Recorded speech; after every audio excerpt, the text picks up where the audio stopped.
the second-ranked Red Raiders of Baylor and the unranked but 14-time state champion Eagles of Brentwood Academy. Two traditional rivals again vying for some prominence in the state of Tennessee. This game not only features two of the top teams in the state.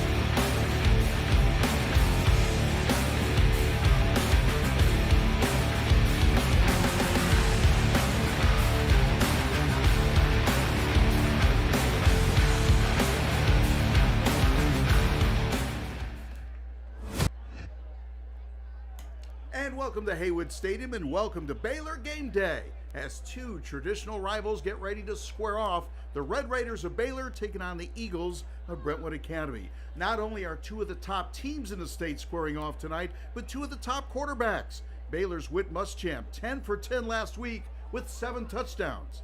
That's a good night. And junior George McIntyre of Brentwood Academy has already thrown for over 1,200 yards and has 37 and counting standing scholarship offers. Should be a good matchup tonight between the defending champion Red Raiders and the 14-time state champion Eagles.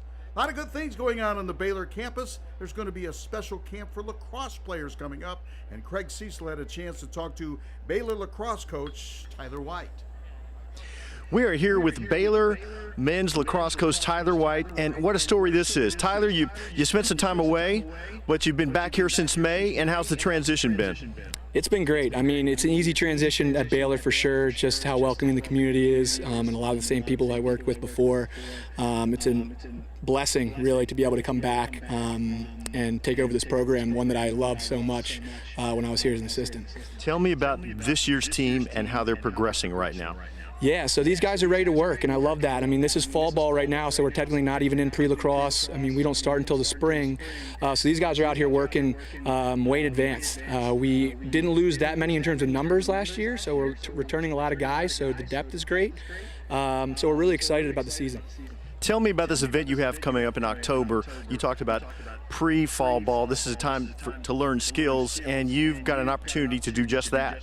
Yeah, absolutely. And I'd say one of the best opportunities that this region or this area really has had in a long time. It's our Stars in the South Clinic and Showcase, which will have some of the greatest players the game's ever seen, and some of the top coaches from Division I to Division III coming right here to Baylor on October 14th. And these guys are excited. I mean, they're excited to be down here, but it's rare to see in the South that caliber of player and then also coach, right, with the knowledge that they have right here in our backyard to be able to utilize that. So. How did you put all this together?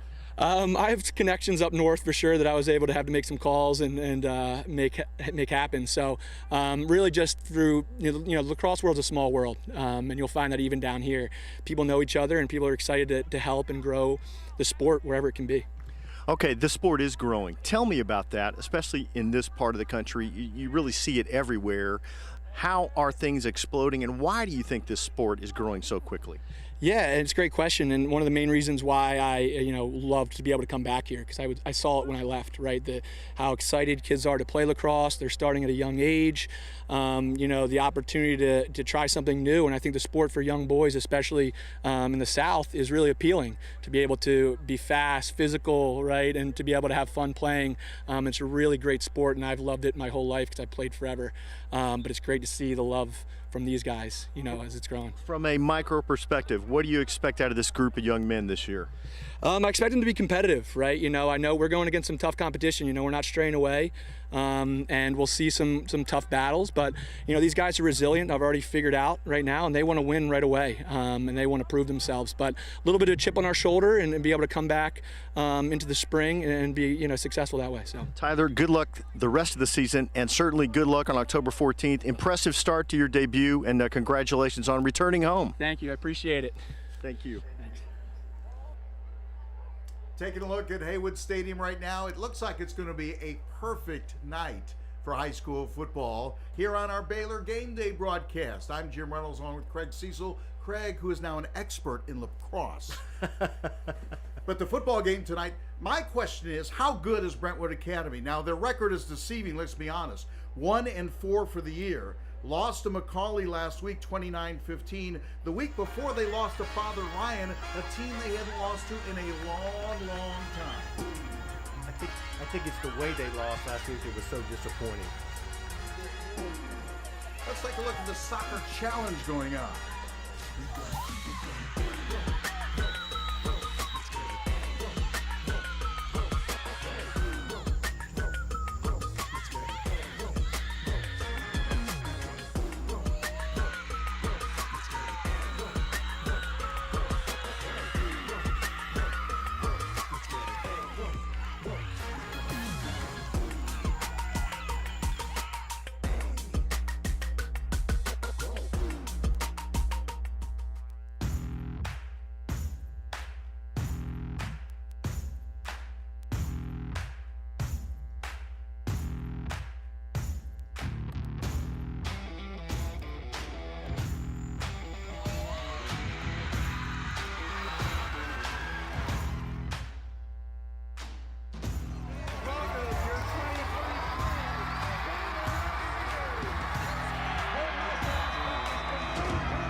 Looks like a nice night for high school football. We're talking about Brentwood Academy, 1-4 for the year.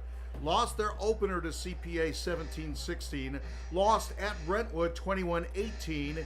Beat Christian Brothers for their only win of the year 37-7.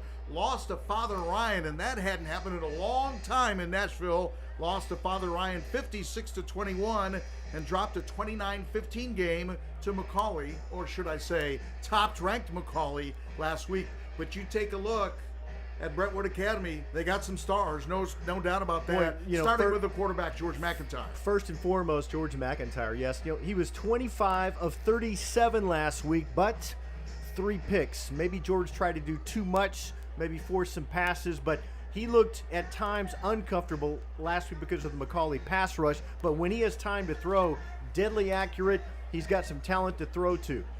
Macaulay was really effective on the ground last week, and if you're Baylor, you certainly know that. Ironically, Jim, both these teams are quarterback driven. Whit Muschamp, you talked about 10 of 10 last week. He's made great decisions all season long. We've talked about that. He's got some weapons. We know that. I think the team that gets off to the best start tonight will certainly, that's key for whoever wins this football game. Well, Baylor's on a little bit of a roll right now. They lost that opening game of the season, kind of a head scratcher here. Since that time, they've rolled over Seton Hall Prep, that game in Dublin, Ireland, 42-7. Beat Stepinac here at Haywood Stadium, 51-21. Posted an impressive win over Lipscomb, 34-31. And last week on the road were dominant, 48-9 over Christian Brothers. I talked to Baylor head coach Eric Kimbrey earlier today. He goes, "What do you want me to say?" I said, how did Whit Muschamp play last week? He goes, "JR, he was 10 of 10 for 7 touchdowns. You can't get much better than that, in all honesty." Even when games have been tight, I think back to the Lipscomb game, he made some key decisions that led to big plays, and he's going to have to do the same thing tonight. And, of course, it's the usual cast of characters on offense. You got Amari Jefferson, you got Cam Sparks, you've got Cody Davenport, Shakai Mills-Knight, who ran very well a couple weeks ago, and obviously that stout offensive line and the tight end Max LeBlanc. Loads of weapons for Whit Muschamp to find tonight. LeBlanc had a pair of touchdown receptions last week, and I like your comment. We were talking about the game a little bit earlier on, and you're like me. I don't think Whit Muschamp just drops your jaw is how he plays, and yet the more and more you see him, the more and more you like him because of his decision making, because of when he runs, because of when he throws the football away, or because of when he gives his receivers like Cam Sparks, like Amari Jefferson, a chance to make a play. He is a pretty sharp character, has got the talent to prove it. And he's got the confidence of this football team. Jim, when he throws a sideline pass, it's usually in stride or towards the boundary where either the receiver gets or no one else does. His feet are usually well positioned, his legs under him. He's got great fundamentals and a great football IQ, and they depend on that. They have all season long. The numbers for George McIntyre for Brentwood Academy, pretty darn impressive with one exception. Now, he's thrown for 1,254 yards. He's completed 112 of 168. The problem is 7 touchdown passes, 7 interceptions. Most coaches say, I want that ratio to be at least 2-to-1, 2 touchdown passes for every interception. He's at 1-to-1, and that's not good. And that's one of the reasons, as you mentioned maybe last week, and a couple of times they've been behind this year, so he's had to force the issue on occasion. But with the kind of arm he has, he can force that issue a little bit. He's talented enough to do that, but I think the best thing for him would be to get the ground game going. I think that would take a little bit of pressure off him. Undoubtedly, he knows that his arm is weapon 1 for the Eagles, but I think sometimes quarterbacks, you use the strength too much, it almost turns into a weakness, and I think maybe he's forced some footballs he'd like to have back. And the ground, establishing something on the ground would take so much pressure off him. And frankly, a lot of pressure off their defense. They had quick drives. That defense was on the field a long time against McCauley last week. George McIntyre, you could tell he could use a pound or two. He is 6'5", 180 pounds. As a junior, he's listed number 25 in the country. The number 25 recruit in the country, and of course he's a junior this year, so not rated in that same group as Whit Muschamp, but he's got 37 scholarship offers thus far. You name them, everyone: Alabama, Tennessee, Auburn, Clemson, Colorado, Florida State. He's already made visits to Pitt, Tennessee, Duke, and Vanderbilt. So he's visited those campuses, but he'll have his pick. He can basically go anywhere he wants to go, and he's got a year and a half to make that decision. Boy, Jim, all that hype around the quarterback spot motivates, I can think of at least 3 people: Damani White, Quincy White, and John Amofa Jr. on that 3-man defensive line for Baylor. They would love to get after the quarterback. They've done pretty well in that regard all season long. And tonight they get another chance to showcase what they can do. The thing about McIntyre, he is basically, I would say, a pro-style quarterback. He's not one of those guys, although Eric Kimry said, be careful now, because he can run. He's kind of an RPO guy, but he's more drop back than anything else. So if his offensive line gives him time, as you mentioned, that defensive front 3 or front 4 for Baylor, they're going to have a chance to go after the quarterback tonight. The other thing I asked Coach Kimry, I said, how does Whit Muschamp, when he's playing against another one of the top-ranked quarterbacks in the state, does that do anything to him? He goes, JR, I don't even think he cares. He goes, I don't think he knows anything about it. He's just worried about his game, watching his film, getting his receivers and his offense ready. So the fact that these are 2 of the premier quarterbacks in the state, I don't think resonates maybe with either one of them, but certainly, according to his head coach anyway, with Muschamp. Now, the other weapons for Brentwood Academy, who is George McIntyre going to get the football to? They like Tamari Hill, who's a junior, 5'8", who has, as a running back, has 44 carries on the ground, 33 catches for 2 touchdowns. So he has 3 touchdowns on the ground, 2 in the air. He's the guy, one of the guys you absolutely have to know where he is, number 17, a 5'8" junior. Tamari had 6 catches last week. The other one that had the most catches and did the most damage, Shavar Young from his wide receiver spot. He's a sophomore, 6 feet tall, 180 pounds. And one thing George McIntyre can do, if you get deep on a dig route, he has got the gun of an arm to get that to you 20, 30 yards down the field with no problem at all if he's on schedule and he's got time to throw the football. Tamari Hill, 5'8", 131 pounds. And Shavar Young, who you mentioned, 6 foot 180 and a sophomore. So think about what they're thinking about at Brentwood Academy with a brand new head coach. They have McIntyre, a junior, back next year. Tamari Hill, a junior, back next year. Their leading receiver, Shavar Young, back next year. So while they're struggling a little bit this year, no question at 1-4, this is going to be a powerhouse, not just this year, but certainly next year and the year after that as well. And Jim, when you have receivers and an offense like that, it puts pressure on 2 young men that we've seen make some big plays already this season. Cornerback TJ Fields and Josh Hampton. They're going to have their hands full with another talented receiving corps tonight. But if you look at their stats so far this season, those 2 guys have been on an island at times, and they've been up to the challenge. Brentwood Academy 1-4 for the year under new head football coach Jacob Gill. In his first year as the head coach at Brentwood Academy was at Shiloh Christian, not as the head coach, but as defensive coordinator. So think about that. He walks into this situation, a traditional powerhouse, as you said earlier, 14 state championships in football. He becomes only their 5th head coach. Some of the others you might have heard of. Carlton Flatt was the head coach for a long, long time. Guy by the name of Ralph Potter was the head coach for a while. Then Tom Moore and Cody White, who resigned at the end of last season. So he comes in as a defensive coordinator and now becomes the head coach at Brentwood Academy. And I would say a little bit of pressure on him. Tonight's game made possible in part by Park Ridge Health System, with 5 hospitals working together as one in our Chattanooga region. Park Ridge Health provides a full range of medical and mental health care, including sports medicine and orthopedics. If you'd like more information, visit the website parkridgehealth.com. parkridgehealth.com. You can see we're about 13 minutes away from game time. The sun is going behind the hill across the way from us, and it's going to be a great night. Maybe our first real feel of fall in the air for a high school football game. Going back to Jacob Gill in his first year, Cody White resigned at the end of last season after 11 years as the head coach at Brentwood Academy. Jacob Gill comes in. What they're going to do tonight, they're going to go fast, fast, fast. They're going to try to tempo you, and Eric Kimmery was saying, our guys have to be ready and in position every single time because Brentwood Academy is going to run a whole bunch of plays this evening. That also puts some pressure on their own defense if they go 3 and out, Jim. You know, tempo's great when you're moving the chains. It's awfully tough on that defense, especially the defensive line, when you have a couple of quick 3 and outs.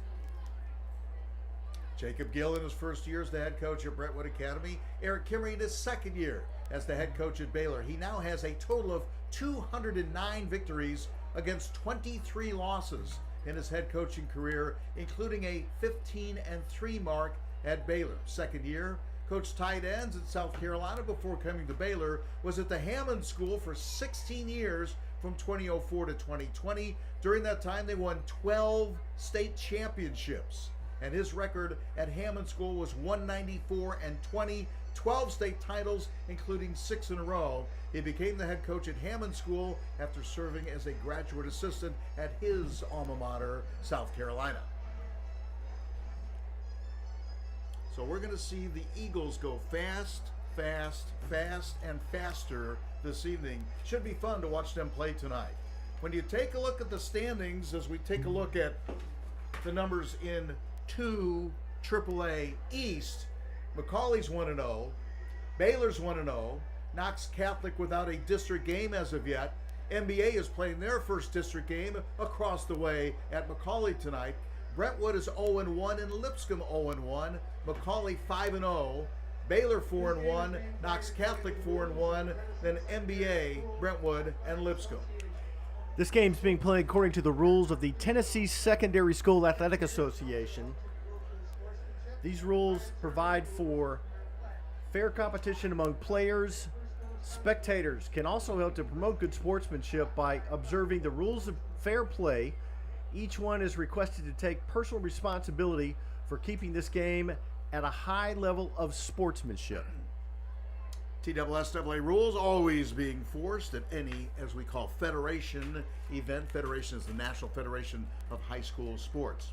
So Baylor comes into this game, as we said, with a record of 4-1, a 35-24 loss in game number 1 against Rayburn Gap. Beat Seton Hall 42-7, knocked off Stepanek 51-21, a win over Lipscomb and the Christian Brothers last week on the road.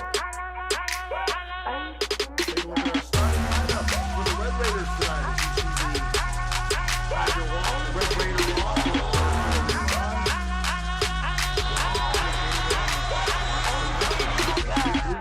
Saw in the highlights that Baylor I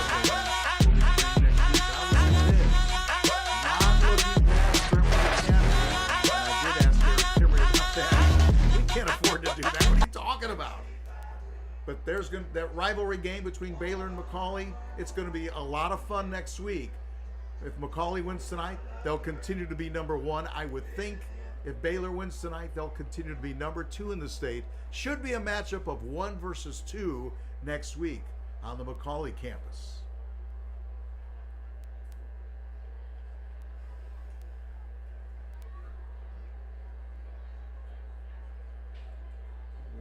So at McCauley next week, a bye week the week after that, and then our next broadcast here on Baylor Game Day will be against Life Christian Academy on the 13th.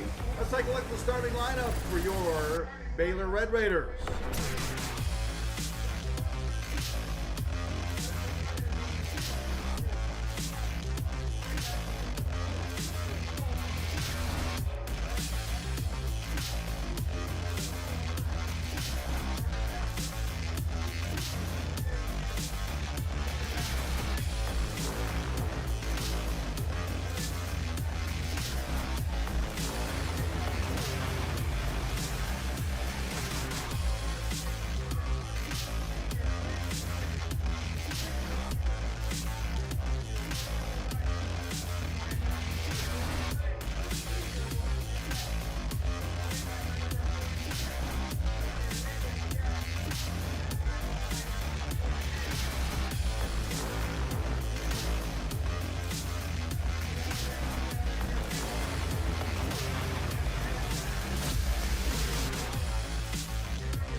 Eric Kimmery, the head coach of the Red Raiders, as we get ready for this matchup between Baylor and Brentwood Academy. And you were mentioning the tradition that Brentwood Academy has 14 state championships. Should I go over them? 74, 80, 81, 82, 87, 88, 91, 95, 96, 06, 15, 16, 17, and 18. What a tradition they have in Nashville at Brentwood Academy. And you know, Jim, for many of those years, they were far and away the most heralded program, the most famous program, or heralded infamous. And hated by some. Yes, famous or infamous, depending on your perspective in the state. And certainly that tradition remains. They're not off the start they wanted to be this year, but that reputation lingers among a lot of the Baylor faithful. So they have been looking forward to this matchup tonight. Should be a good one between a team that's struggling and wants to get their feet back under them a little bit. That would be Brentwood Academy, as we mentioned. Just 1-4.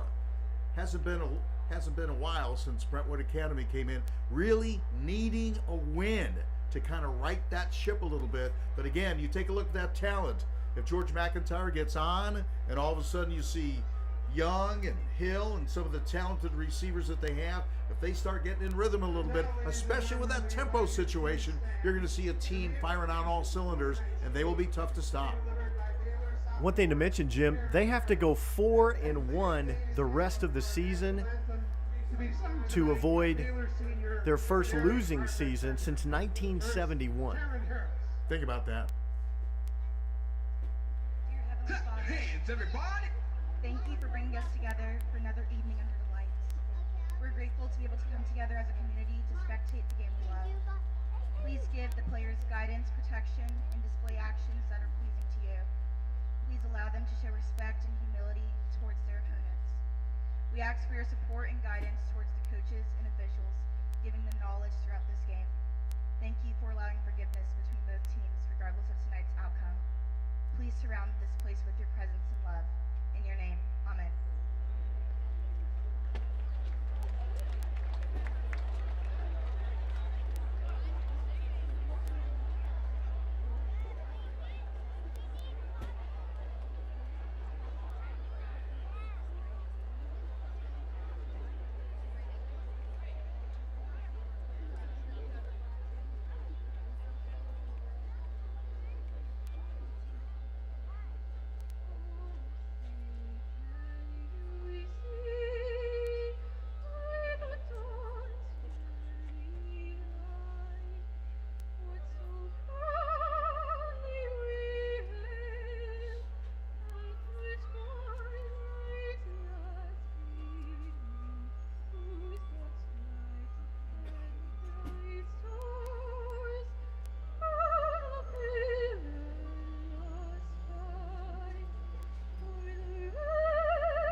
From Haywood Stadium, our national anthem as we get ready for this contest between the Red Raiders and the Eagles of Brentwood Academy.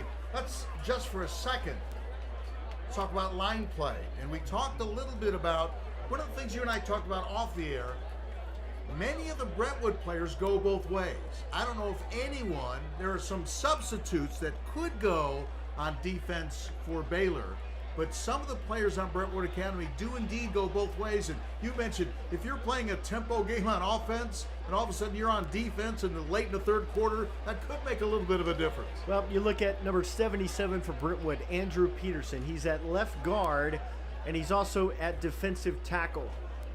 That's going to be a load for him to play because even if you go 3 and out, he stays on the field. So to your point, yeah, Todd Hammond is another one, defensive end, and also a right tackle. So depth could be a problem for Brentwood. And, here's the thing about tempo. When you have the football, you can control the tempo. You can go fast, but you don't necessarily have to go fast. You can go no huddle and not go fast. So we'll see. Brentwood did that a couple of times last week against the Macaulay. Should be interesting to see if they use that tactic tonight. It's one thing that Eric Kimry is very much aware of, and I would say a little bit concerned about. And Jim, as usual, we have not seen.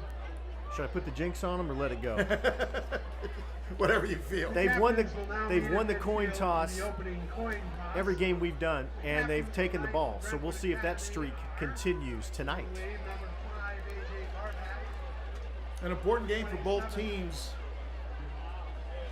Baylor obviously wants to set up that number 1 versus number 2 next week on the Macaulay campus.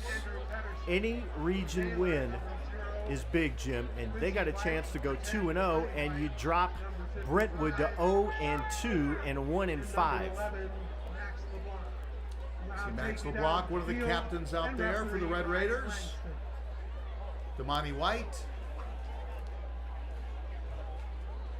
Don Clifford. As we said before, Raiders have been pretty good in the old coin flip so far this year.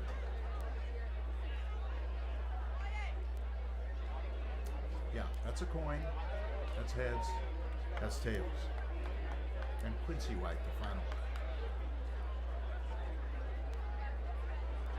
The indication is the Brentwood Academy has won the toss.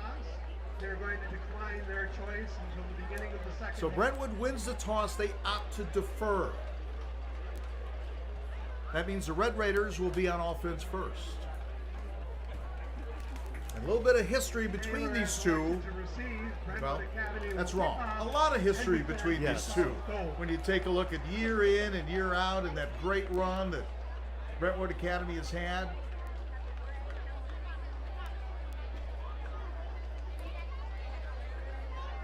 Baylor in the red, Brentwood Academy in the white. If I'm playing defense for Brentwood Academy, I am watching for Amari Jefferson or Cam Sparks to go deep on the first play of the game. Players for Brentwood Academy, watch Hank Weber. You'll see him at a left defensive end spot.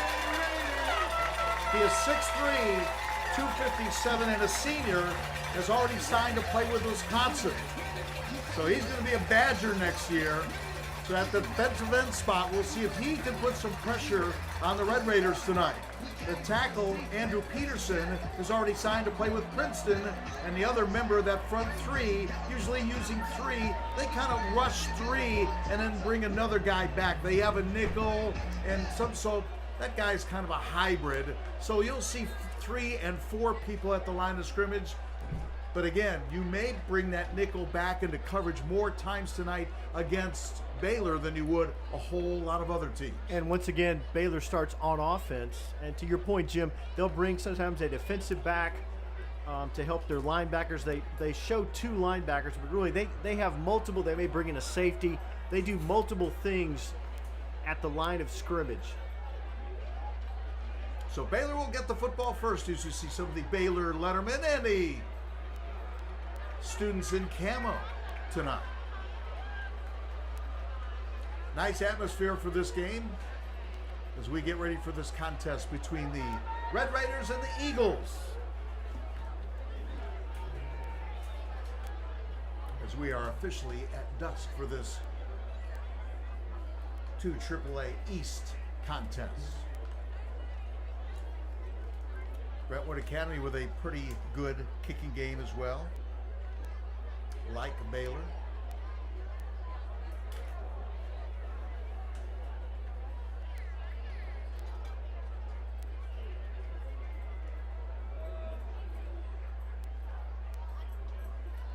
So Baylor looking for their 5th win of the season, 5th win in a row. Scoreboard. So they may have to keep time on the field for a while. We're working on getting that fixed. So get the stopwatches out. You might have heard Dan Kennedy, public address announcer extraordinaire, talking about the play clock is misfiring, or maybe not firing at all. So we'll get the contest underway before the lights have really taken full effect here. I'm Jim Reynolds along with Craig Cecil. Looking forward to this contest tonight between these traditional rivals. How many times can we say that? 2 teams that have a lot of stars out there tonight. Like we said, when the quarterback has 37 scholarship offers, 37, and counting. You name it, they've probably sent him an offer. Number 2, including Nick Saban, Deion Sanders, Josh Heupel. Should I keep going? No, I don't have to. He's got a bunch. He's got his choice. So the Eagles will kick off to the Red Raiders as we'll get underway on the banks of the Tennessee River here in Chattanooga, Tennessee. And that is what a good kicking game is all about. London Baronis kicked that past everything, past the end zone. You don't think London and his dad had a little kicking contest every so often? I think so. Father, of course, played for the Tennessee Titans and other teams in the NFL, Rob Baronis. So, yeah, you have to have a big backyard if you're going to have a kicking contest with those two, With those right? two, for sure. Or a lot of netting, for sure. Red Raider football underway here at Baylor. Handoff, running play, first man through. I was talking to some of the Baylor assistant coaches, and that's one of the things they talked about. With a 3-man front, and they feel like those linebackers in that nickelback stay back a long ways. So they think you can get in that gap and pick up 6 or 7 yards almost every time, unless they make adjustments. And there you see, that's a 4-man front. So they say a 3-man front, but they go into 4s. With more running room. Near side. Boy, Shakai Mills-Knight really came into his own a couple of weeks ago. He has such a nice burst. That was very well blocked as well. Nice seal on the edge. First run goes for 7. This one goes for a lot more, and the Red Raiders are on the march. Mills-Knight from Montreal, Canada. Brings it to the 45-yard line. First down and 10 yards to go. First and 10, Red Raiders football. 4-man front for Brentwood Academy. Muschamp drops back, finds a receiver, connects with a receiver for a first down. Amari Jefferson earned way too much cushion that time from the Eagle defense. Muschamp saw it, an easy completion. So he was 10 for 10 last week, so his streak is at least 11, right? Help me with the math. He's completed 11 straight. 10 for 10 last week, 7 touchdowns. That's high efficiency. And another first down. Setting up the screen to the tight end. Boy, they wanted that to really break maybe a little earlier than they wanted that they couldn't quite develop thanks in part to the Eagle defense. Cam Sparks wrestled his way from a 9-yard gain. When you're upset that you only gained 9 because you didn't have the timing, so far that's a good day. 2nd and 1, opening drive of the game. Red Raiders have it down to the Eagles' 26-yard line. Almost a jump, and there's the flag. Penalty flag stops play.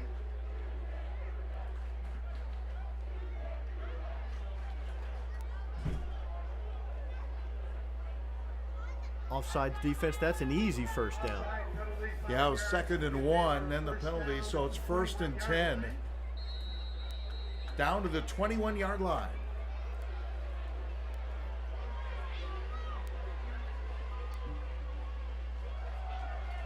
Handoff, first man through. Cutting back on a little misdirection and bringing it inside the 20. Shakai Mills-Knight off to a good start. Hobbled early in the year with a little bit of a high ankle sprain, and boy, his acceleration, he gets from 0 to 60 in about 2 seconds now. 2nd down and 6. Red Raiders football in the red zone. Cutting it back. Stop, start. Just finding a couple of yards and gets inside the 15-yard line. Jim, let's credit Jimmy Bryson and Max LeBlanc for sealing that left edge that time. Just an outstanding job offensively. 3rd down and a couple, trying to go quick. I think they made it, but it's not going to be by a lot. Again, Chicago's 9th carry. It's this time brought down by Hank Weber. 4th down and 1. Yeah. 4 down the yard. Let me quote Eric Kimry, one of my favorite quotes from him, the head coach of Baylor. I hate field goals with a passion. I hate field goals with a passion. Going for it on 4th and 1, or at least trying to draw. No, going for it. Hand off tailback. I don't know if he got it. I don't know if he did. Maybe the first big play of the game goes in favor of the Eagle defense, and that's correct. Let's credit Colby Harmon, Gavin Schaefer from their linebacker. Colby Harmon from the cornerback spot, Schaefer from his linebacking spot. They got a lot of help too. They just dominated the line of scrimmage that time, Jim. And the Eagles now take over on downs. First possession of the night for Brentwood Academy. They'll start 1st and 10 with, as you can see, 8:14 to play in the first quarter. And beginning on their own about 13-yard line.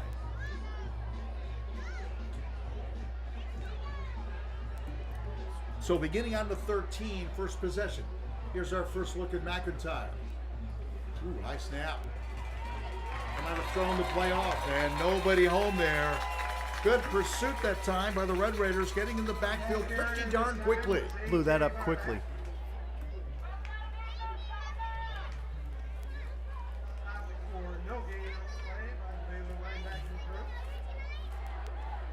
No gain on 1st down, so we talked about staying on schedule and back of the sticks. Flaring the ball out, complete far side, staying home, pretty good tackle.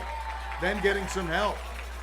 Not much room on that far sideline. Looked like that play had a chance to really gain something. Tamari Hill, well-thrown football, easy completion, but Baylor's defense closed really well on that, and it's now 3rd and long. 3rd down about 8. 2 yards. 3rd down. Gain of 2. See McIntyre, 6'5", long and lean. Red Raiders show blitz. McIntyre scrambles and hit down and brought down from behind.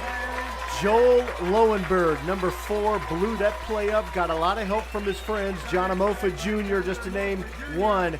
But boy, Lowenberg, much like 2 weeks ago, really effective on the blitz, shot the gap and blew that play up. Lowenberg, the number 1 tackler for the Red Raiders so far this year, and showed why on that one. Got to the quarterback from the backside and dropped him for a loss. It's 4th down and long. So if nothing else, the Red Raiders should come out of this with very good field position. And Jim, this is a time where tempo did not necessarily help the Eagles. Punting from your own end zone. Low snap, gets it off. Caught inside the 40, inside the 30. That's what field position can do. Nice return. You let that one roll. Maybe you're starting at midfield. You gamble a little bit, make that low catch, and bring it all the way down to the 25-yard line. Dangerous with the line drive kick, but Grady Joyner, outstanding, secured the football, went right up the field, north and south. A great return for Baylor.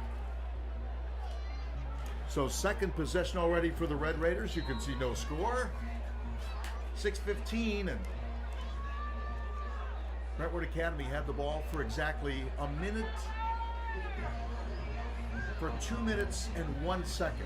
2:01 time of possession. Right back in the hands of the Red Raiders. Muschamp will go from the gun. Shakai Mills Knight stands next to him. 1st and 10. Running game. Mills Knight running room. And points on the board. Shakai Mills Knight had a good week last week. Adds to that touchdown total for the freshman from Montreal. 25-yard run. Again, his acceleration, especially between the tackles, outstanding. Super job by the Baylor offensive line that time. Dom Clifford and a host of others blowing up the holes for number 1 to scoot into the end zone from 25 out. Big plays, and early on, Baylor at the line of scrimmage, both sides. Extra point is good.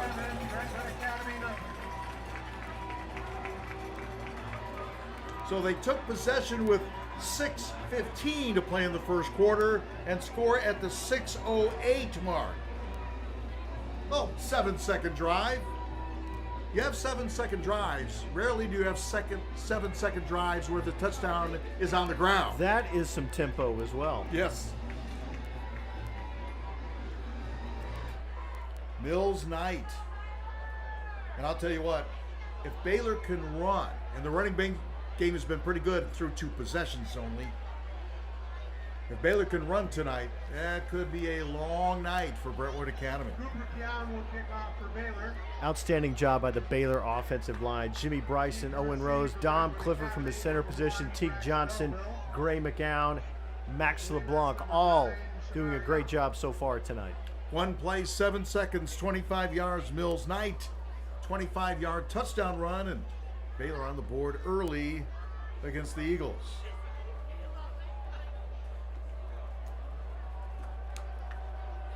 That's how they wrote that one up. Line of scrimmage so far, give a check mark to the Red Raiders, winning that battle here in the early going of quarter number 1. Jim Cam Sparks has some kind of uniform issue. He will step out on special teams.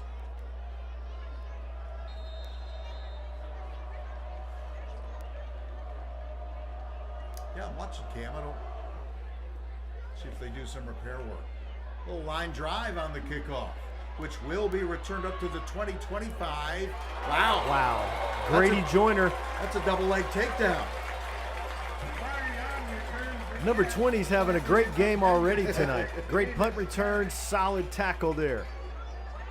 He's already got a couple plays on that highlight reel, right? So many times teams reveal their attitude by the way they play on special teams. That's Exhibit A tonight. So they'll give him the 27-yard line, even though the takedown occurred on about the 25. 1st down and 10, Brentwood Academy. So let's see how McIntyre and company respond right here. Single setback for the Eagles, but a penalty before that.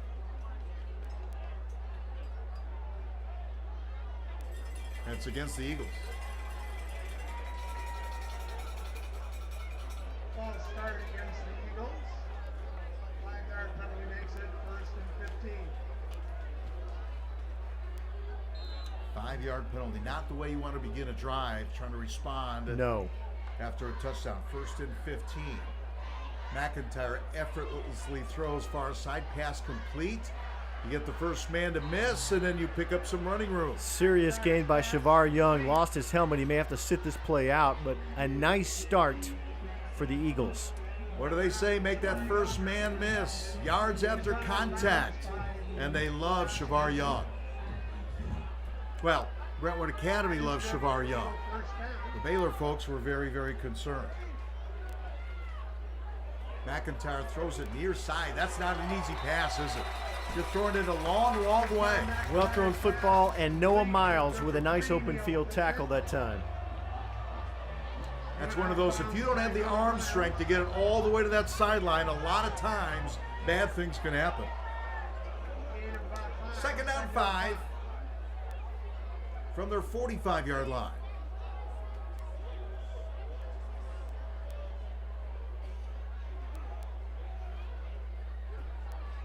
Not everyone on the same page.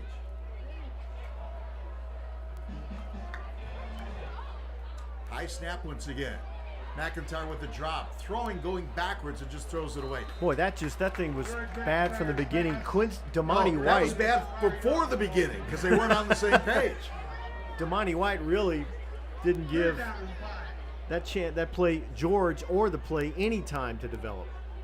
I think George McIntyre was uncomfortable from the beginning. You could see him talking to receivers. Yes.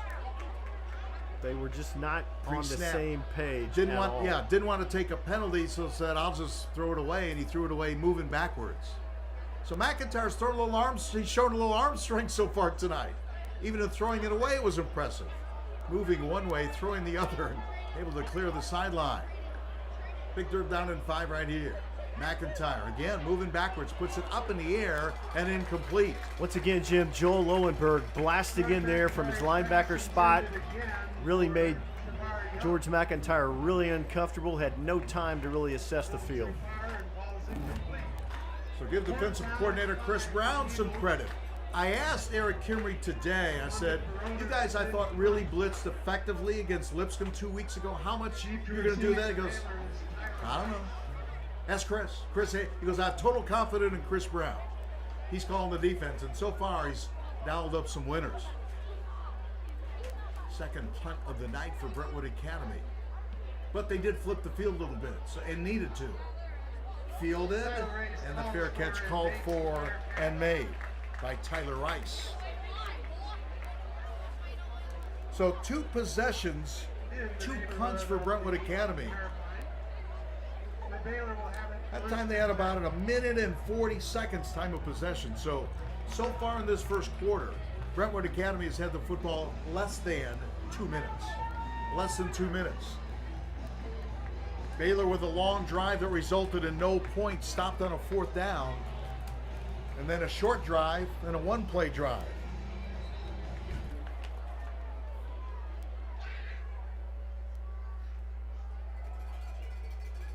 Still on his feet is Cam Sparks. Nice spin move that time. It's about time to see number 17 with the football. Yeah, whatever the equipment problem he had, starting at the 19-yard line. Jim, now they go empty backfield, 5 wide. Going naked. Muschamp to throw. Over the middle, pass complete for a first down, and that's Amari Jefferson for the first down. Jefferson in the middle of the field. Max LeBlanc got knocked down or fell down. That's a nice read by Whit Muschamp. First down and 10. Shifty move to the outside. Little stiff arm, old school. Then hit out of bounds. That was close. Once again, you saw that left edge, room to run.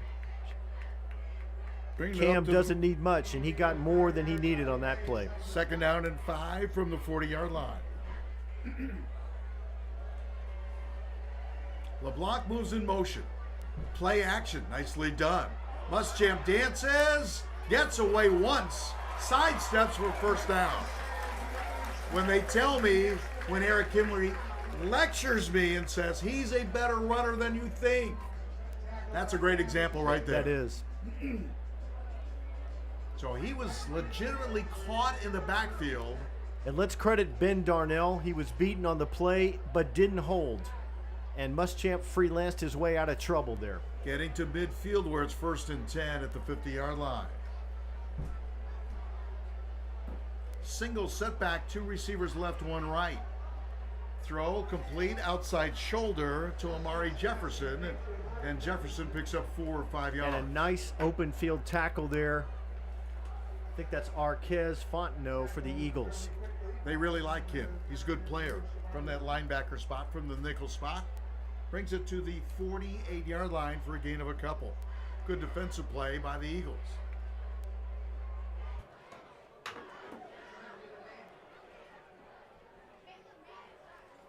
Second down, 8.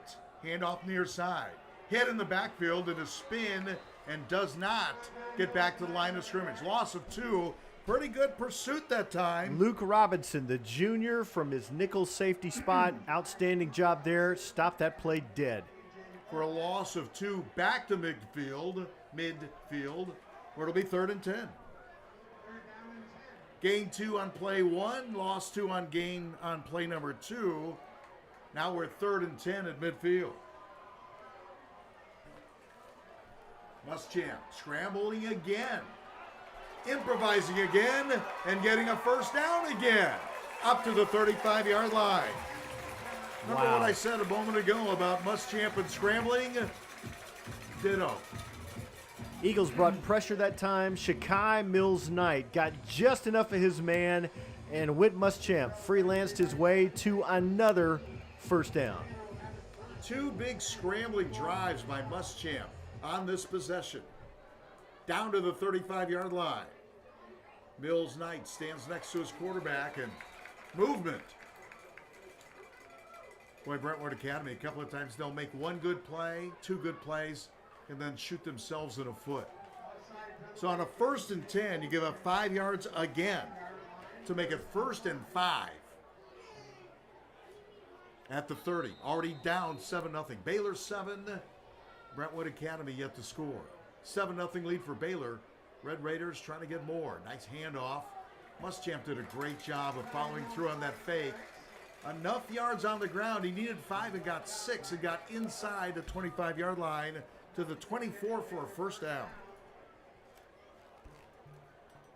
I'll say it again. I just think the Red Raiders, for the most part, winning at the line of scrimmage right now. Absolutely. And I think mixing things up really well. 2 receivers far side, 1 on the near side. They move LeBlanc to the tight end spot. Back the other way with a screen pass. Complete to Sparks, but pretty good job by Brentwood Academy. Nice discipline by the Eagle defense. They go everything to the right, then come back to the left, and Shavar Young with a solid open field tackle to stop that play. One of those guys we talked about going both ways for the Eagles. And the Red Raiders lose a yard. 2nd and 11. Muschamp rolls out, throws it on the run, pass complete to LeBlanc, who dives forward, gets all he can, brings it inside the 20 to about the 17-yard line. First time we called number 11 Max LeBlanc's name tonight. That is one of the mainstays of the Baylor offense. Nicely done that time. Solid catch, and the drive continues. But not until the start of the 2nd quarter. First quarter ends with Baylor owning a 7-0 lead over Brentwood Academy. 7-0 lead for the Red Raiders. Baylor scored at the 6:08 mark. Mills-Knight on a 25-yard run. Baylor had that ball. 1 play, 7 seconds, 25 yards, and the touchdown. Trying to make it a 2-score game on the move right now.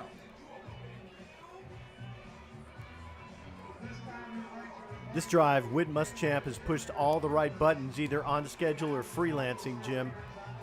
And again, to your point, the offensive line, outstanding job. Charlie Edgeworth making a difference tonight, number 71. And he's just a sophomore. Get more and more playing time, and obviously that will continue to occur. But again, that offensive line for Baylor, which has been pretty darn good all year long with Rose and Clifford and Johnson and McGowan. You had Jimmy Bryson and Edgeworth, as you talked about. And when they haven't been super crisp, Whit Muschamp has bailed them out with some great freelancing, some great runs, yes, sliding his way to a couple of first downs.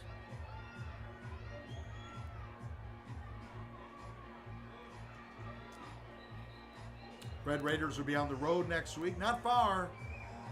Going across town to take on their rivals, the Blue Tornado. We'll let Chris Goforth and Scott McMahon handle that one on the CW next week. But that is always a great rivalry, and I'm guessing they'll be 1-2 in the state, as they are right now. McCauley's number 1 in the state. Baylor's number 2. If both win tonight, I'm guessing it'll stay just that way.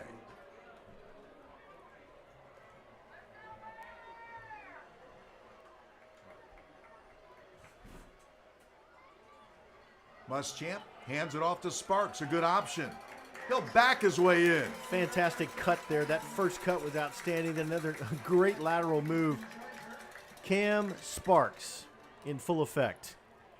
And he was not going down, was he? No. Backed his way in. Well, you leave your back exposed like that? Youch.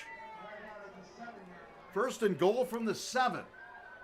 Another handoff going wide. Not this time.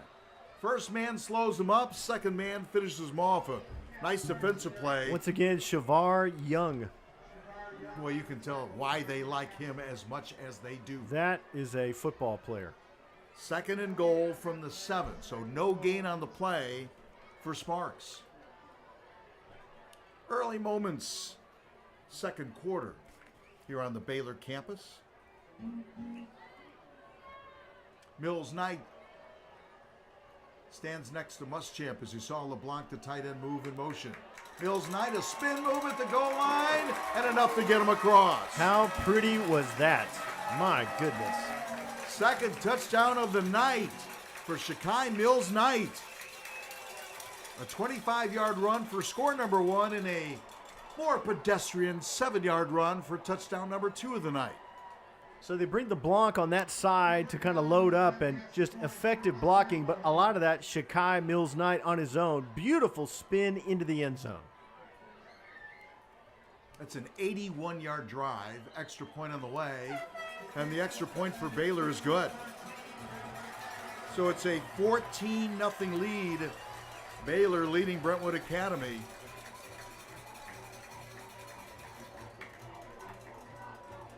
Mills Knight on a 7-yard run for a second touchdown of the night. Let's take another look if we can. Just well blocked up front, and then he does a lot of this number 1 on his own. What balance, the spin move gets into the end zone.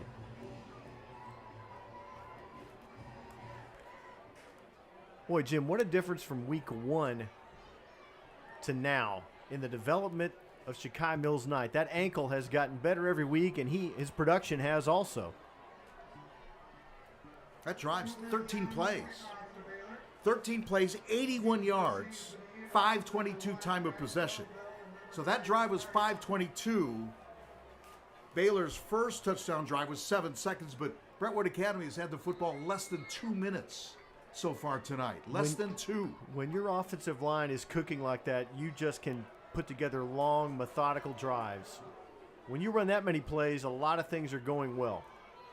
Cooper Cowan's kick into the end zone, and Brentwood Academy already down 14-0, and now you look at this situation. Well, you got the football back, but you got 80 yards to go. Well, this is tough for your offense. This is where George McIntyre has to not press, just run the play that's called. There are no 14-point plays in the playbook. Execution leads to first downs lead to touchdowns. You know, I would say for the Eagles right now, they need a long, sustained drive. Kind of to get the ship right a little bit, get some momentum going, and try and turn some things around, which is not easy to do. And Jim, if for no other reason, get your defense off the field. Get them some time to rest and adjust. So 4-man front. They showed blitz on the linebacker. Penetration there. That's a good pop defensively. Good pop, but again, an impressive run from Tamari Hill. When you factor in he's 5'8", 131 pounds. He plays a lot bigger than that. Grady Joyner, a nice job of finishing him off. And it will be second down. Gain of a couple on that first down play.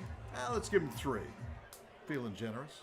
Second down and 7 from the 22.5-yard line. McIntyre puts it up in the air. That's one of those, if I'm a receiver, I want that a little bit quicker. He floated it out there and showed he has the arm strength to do that. Deliver it a second earlier, put some more zip on it, then I have a second to turn and kind of get north and south. But Jim, on the positive, saw what was open and took it immediately, and that was a long throw. Floated a little bit, but that's a long throw to make. Third down and 1. Let's see if Baylor just stacks up here at the line of scrimmage. How many are they going to put in the box? 1, 2, 3, 4. Putting the linebackers to plug that middle gap. flaring it out far side, and enough for a first down. What a great concept. Brought Shavar Young past the mesh point. He got loose in the flat and they got him the ball quickly. His speed took over. A much-needed first down for the Eagles. Yeah, just to get a regroup for a second on that defense. So Brentwood Academy now on their own 36-yard line. 1st and 10 at the 36. McIntyre, pump fake. Being chased. Throws it away on the run. Good catch. Solid defense there by Baylor. They snuffed that play out. They sat on Tamari Hill, had him covered. McIntyre really had nowhere to go with the football. Yeah, you're going to look at Tamari Hill and Shavar Young. Find where those guys are every single play, because those are playmakers. Bottom line, football for dummies, football 101. You put the ball in the hands of the playmakers. And the playmakers for the Eagles are Young and Hill. Young number 9, Hill number 17. And they've got a pretty good mailman right there that can deliver from the far side. Oh, my gosh. I didn't know if he saw him coming. Throws it long. There it is. Wow. In stride. Or give it to Colby Harmon. That is why George McIntyre has 37 scholarship offers right there. Exactly. I mean, he was Quincy White, drew a bullseye on him. He reloaded, got rid of the football, and in stride throws a dime to Colby Harmon. And think about that. You gain so much respect, not for the talent, but you know he's going to take a shot. And he did. Now let's see if BA, Brentwood Academy, are they going for 2 right here? Or are they just playing with my mind? They bring the kicking team on late. That was a fantastic pass by George McIntyre. My goodness.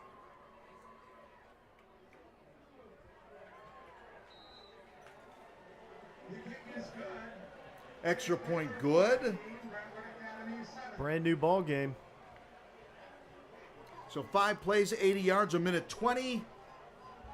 And how about a what? 64? Yes. 64-yard touchdown. So I And mentioned made that look McIntyre easy. had thrown for over 1,200 yards coming in. Add to those numbers on one play.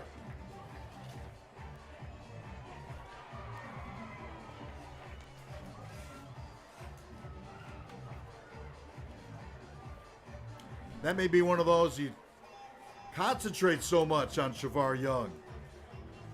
And Tamari Hill, another very talented wide receiver is Colby Harmon. That was his 15th catch of the year, and he's got 3 touchdowns. Barely had to break stride to reel that in. And there were 2 back there. Yes. But he got in back of both safeties that time for the score.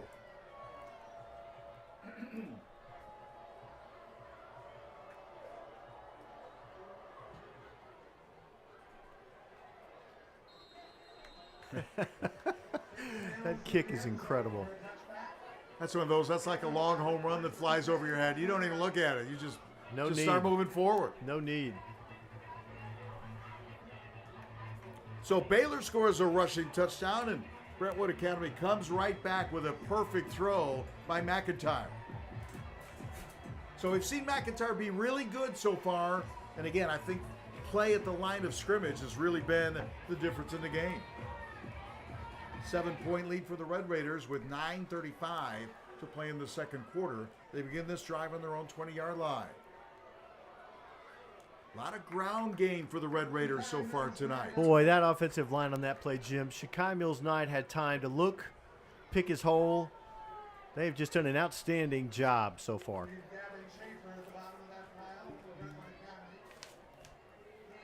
Difference in the game, that offensive line, and a gain of 6 yards on first down. You gain 5 or 6 on first down, it gives you so many options. Your playbook is wide open. 1 receiver left and 2 right. Staying with the ground game right up the middle. That should be enough. It is enough for a Red Raider first down. Mills-Knight, he's just a freshman. Looks like the same play they ran before that. They have certainly found something they like. in that formation and that execution. Like I said, their scouting report said that Brentwood Academy stayed really deep. So you see the three-man front with wide splits coming from the edge. Muschamp throws long, overthrown and incomplete. They didn't stay deep that time. They brought some heat. Yes, they did. Near side was Sparks, far side was Jefferson. Pick your poison. Tried to go far side to Amari Jefferson, the Alabama commit. And I'm a believer in you got to take your shots. What's the best way to loosen up a defense? Take some shots.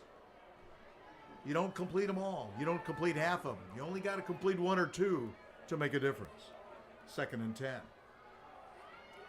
Mills Knight trying to go wide, picking his spots, refusing to go down, and gets across the 40. Nice run. Nice run, nice effort by the line, but nice individual effort by Shakai Mills Knight, as we've seen all night long so far. He's a guy that got a few carries in game number 1 of the season. Since that time, as they've got more and more confidence in him, he's gotten the ankle better. We can see what he can do.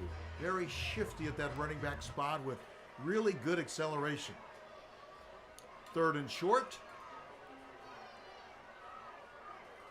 Boy, what a catch. Nice throw in traffic. Max LeBlanc, well covered, held on to the football. Picked up about 6 yards up to the 47-yard line. Brax Belleville was all over him.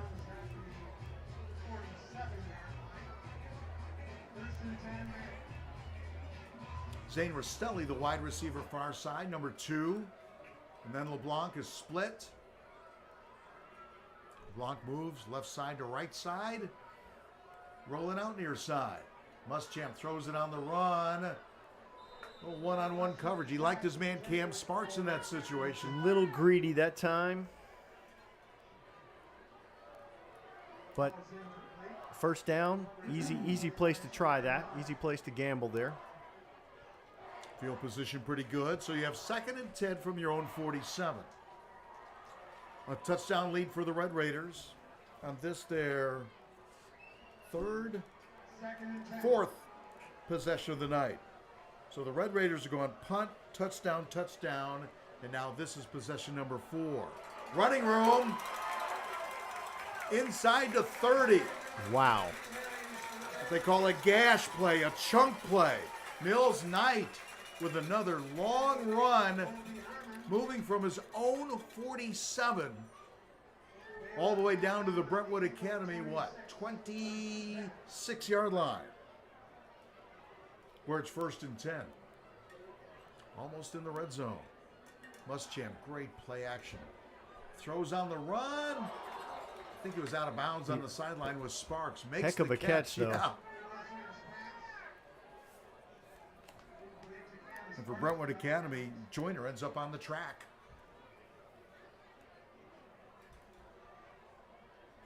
So Baylor's been able to go for it many times on 1st down and 10 and have got nothing and have come back every time on this drive. Clock stopped, as you see, 7:10 to play until halftime. Running room, that has been there all night long. He is going to be a tired man tomorrow.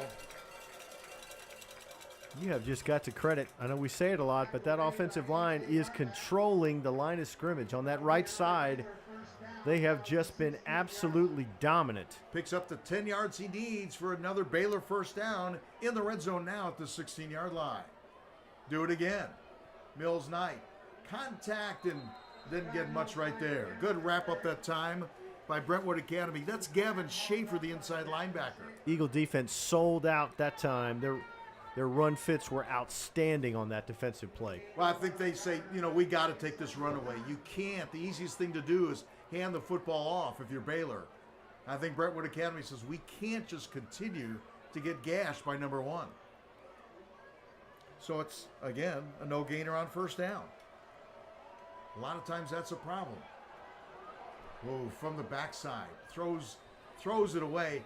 I hope he felt that heat coming from the backside. I think he did. That pocket was collapsing all around him. He just stepped up and threw it away. And again, Those are the types of plays that Whit Muschamp makes that are impressive. Felt the heat from the backside, didn't take a sack, didn't throw it up in the air and get hit. Just threw it away. Now you have a third down. And here you go, Jim. Empty backfield.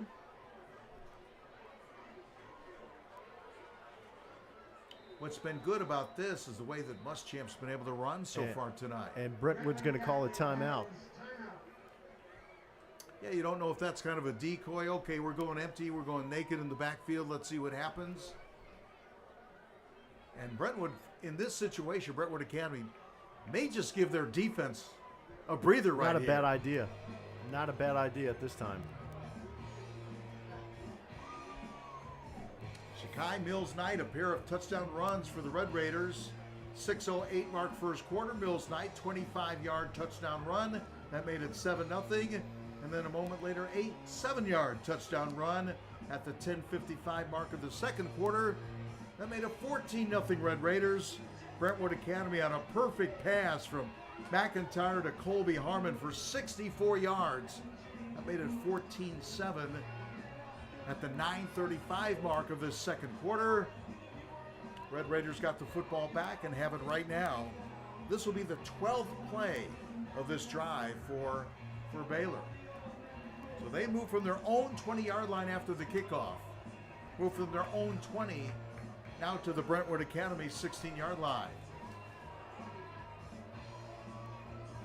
5:54 to play. I thought this was going to be a slow-moving half with people throwing it all around the yard, but with that running game of Baylor, that clock has continued to roll. So actually we're moving along at a pretty good pace. Been a great first half of football so far. Yeah.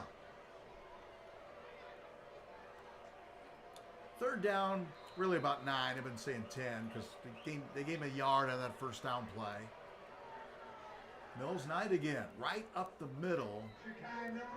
Not enough for the first down, but they might have been thinking you got 2 downs to get those 9 yards. That's the first time that play really hasn't worked tonight. Well, it only worked for 4 or 5. Right. Instead of 20.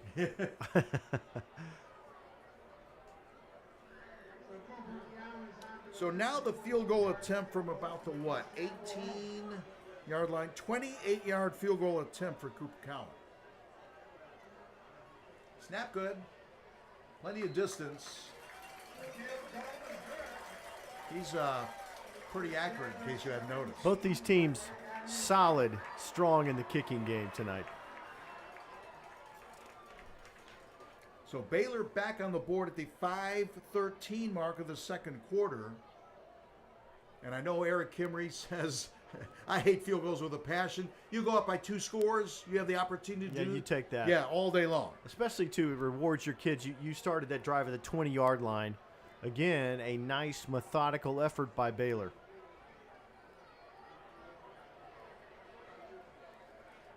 Cooper Cowan, 28-yard field goal.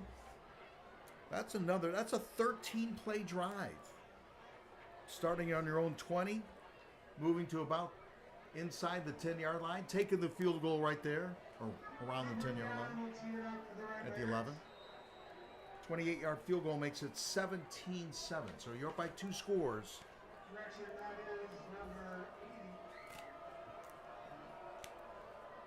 Boy, I think we were right when we talked about the playmakers on both these teams. This will be fielded at the 1.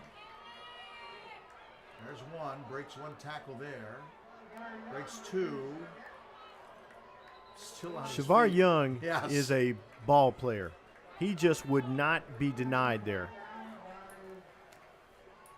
He looks faster in person than he did last week against McCauley.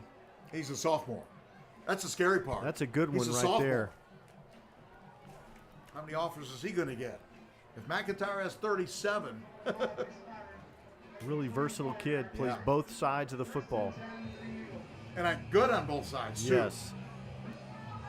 Knows how to tackle. And knows how to avoid getting Yes. tackled. That's a good combination. It is. So they'll start from the 24-yard line. The Eagles with the possession, trailing it by 10.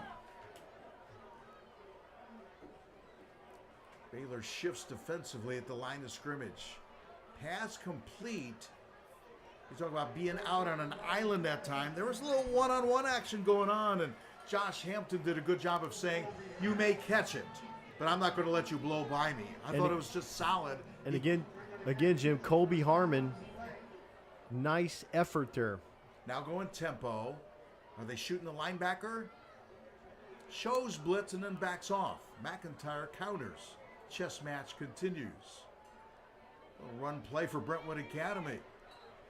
Breaking the initial contact and getting yards up to near the 40-yard line. About a 4-yard gain on first down. So it's 2nd and 6. Brax Belleville at running back, the senior. 5'10", 175. Try it again. Spin move.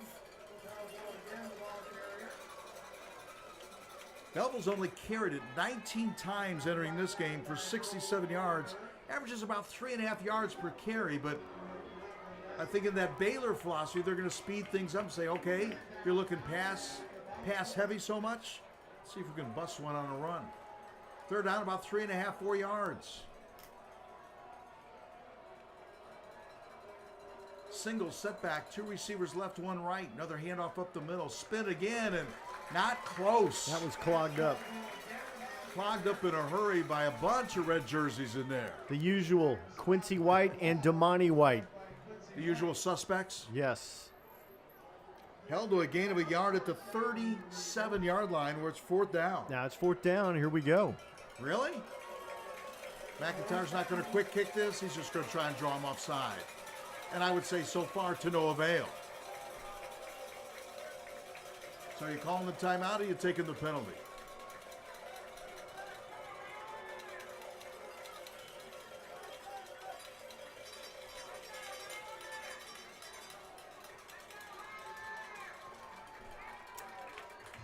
Tried to steal a first down there, and Yeah, Baylor was aware. too disciplined, especially in that situation. There's no need to be overly aggressive in that situation. It's not a 1 or 2 yard situation.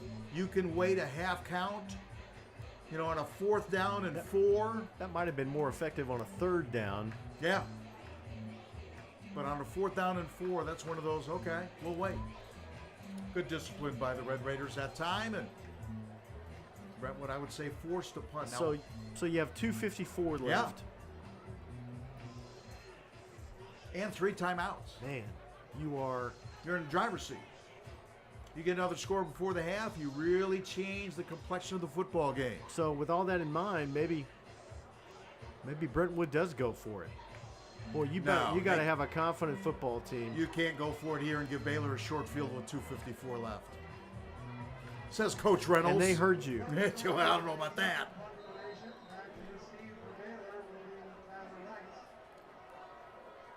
So the Eagles to punt on 4th down and 4.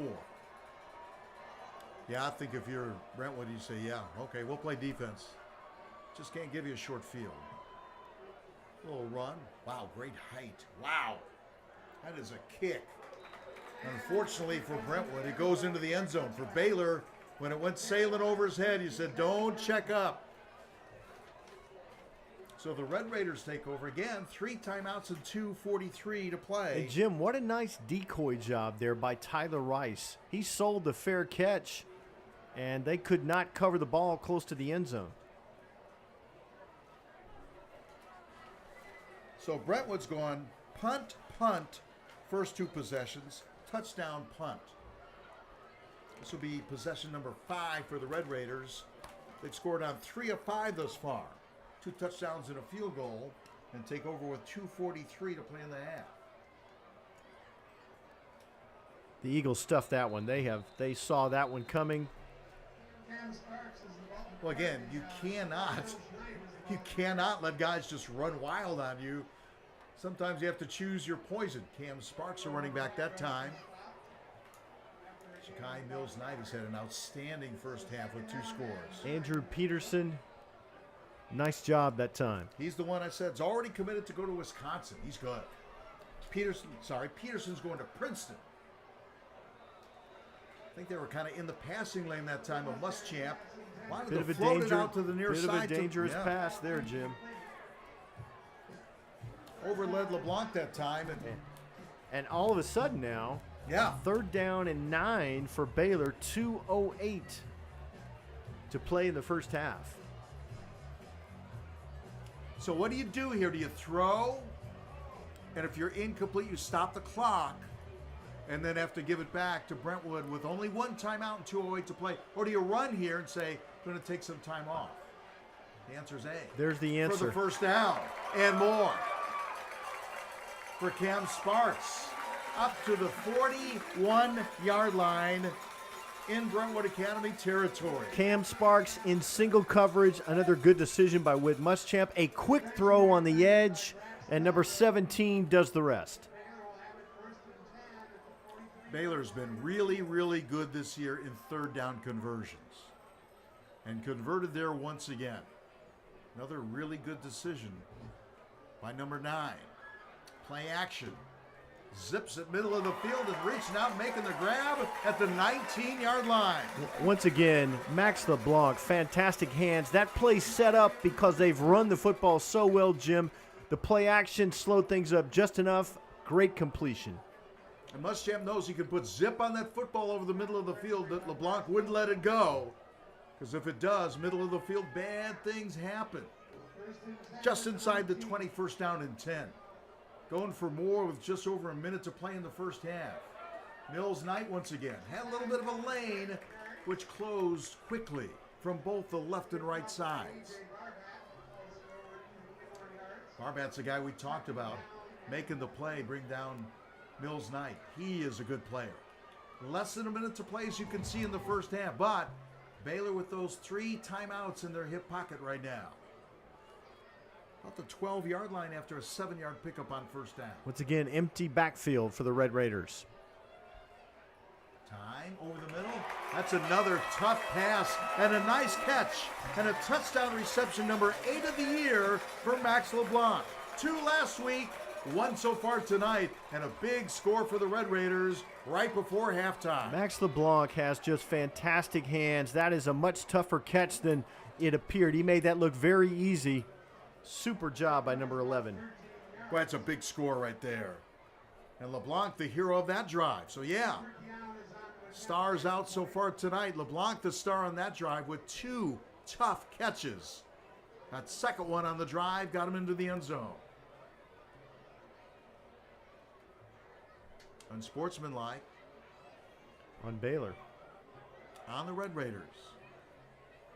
It is a touchdown. What he's saying is it will be on the kickoff.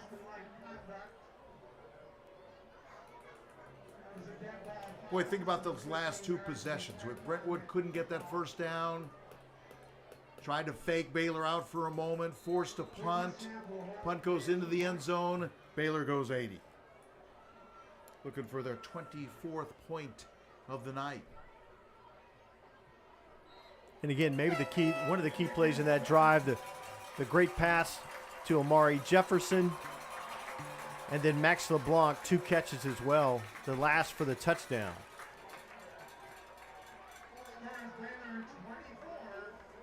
LeBlanc, 12 yards. It is hard to stop this offense in just 3 downs. It's when they're functioning like this, it's really hard for any defense unless you have unbelievable pressure. Look at the hands here. Had to get past the referee, right on the fingertips. Max LeBlanc reels it in. I had time of possession at 2:07, 80 yards, 5 plays, 2:07. And Muschamp with his first touchdown pass of the night. Well, I thought in game 1, where Baylor lost, and I would say surprisingly lost, they just didn't have much running game. We're not balanced. And since that time, I think they've been working on balance. When you get that running game going as it is tonight, and then the receiving core that they have, and the quarterback's decision-making powers, you're going to put some points on the board. You make a defense defend the entire field Yeah. as well because your skill guys are so good on the outside. fielded on what, the 16-yard line. Running room across the 30 up to the 32. So with 29 seconds and only one timeout, you don't expect Brentwood to do too much. Let's see. Might try to see if you can free one of those superstars that they have on offense. And by that I mean Tamari Hill or Shavar Young. 2 underclassmen. One a junior, Young just a sophomore. From the 32-yard line, 29 seconds in the first half. From the gun goes McIntyre, being chased. Wise move, Mr. Quarterback. They stayed aggressive, and so did the Baylor defense. Damani White in hot pursuit, along with Balit Rendesi. So they did send the linebacker that time. You would think, okay, if Brentwood's going to go for it. It's going to be a slow developing play. Send the linebacker, make him make that decision a little bit quicker than he wants to. Play action. McIntyre, 6'5". Throws it away. Both these quarterbacks are really good at throwing it away, I think. They are, and both of them are very comfortable behind their offensive line in any situation. Is there a holding call? Ineligible man downfield.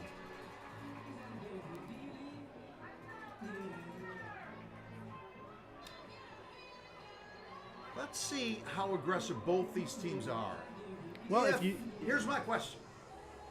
If Brentwood runs, does Baylor call a timeout just to make him punt or try and get the football back? No. I say yes. No. Put the money down. No. Have you met Eric Kimmery? You take 24/7 to the locker room here. It's 15 seconds left. I want to make him punt. Let's see. Far side incomplete, okay. Now that's the time where George had too much mustard on that one. Yeah. So now you're going to make him punt anyway. So the point is moot. We never got to that situation. But I would have been right. I'm going to take Craig? it as I was actually right. Cease. What? Cease. I'm going to object to that. Going for it on third. Put it up in the air. All right. You're right. I think first half's going to end right here. 2, 1. Take it to the house.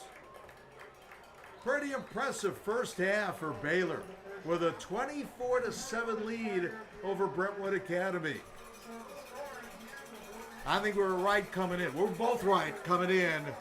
I think we're seeing some stars tonight, and I mean stars that aren't only stars on Friday nights. Some of these guys are going to be stars on Saturday as well. Shakai Mills Knight, the freshmen, were the good first half. Another good first half by Muschamp and that receiving core. LeBlanc, Sparks, Amari Jefferson. Of that core, I think Max LeBlanc has made the biggest difference with a couple of tough catches that really led to a touchdown on that last drive for the Red Raiders. Scoring went like this. Baylor scored first, but a very explosive second quarter is where Baylor scored 17 of their points and lead 24-7 at halftime. Baylor scores first at 6:08 to play first quarter. Baylor gets the football on the 25-yard line. Mills Knight, one play, 25 yards, 7 seconds time of possession. The extra point makes it 7-0 Baylor.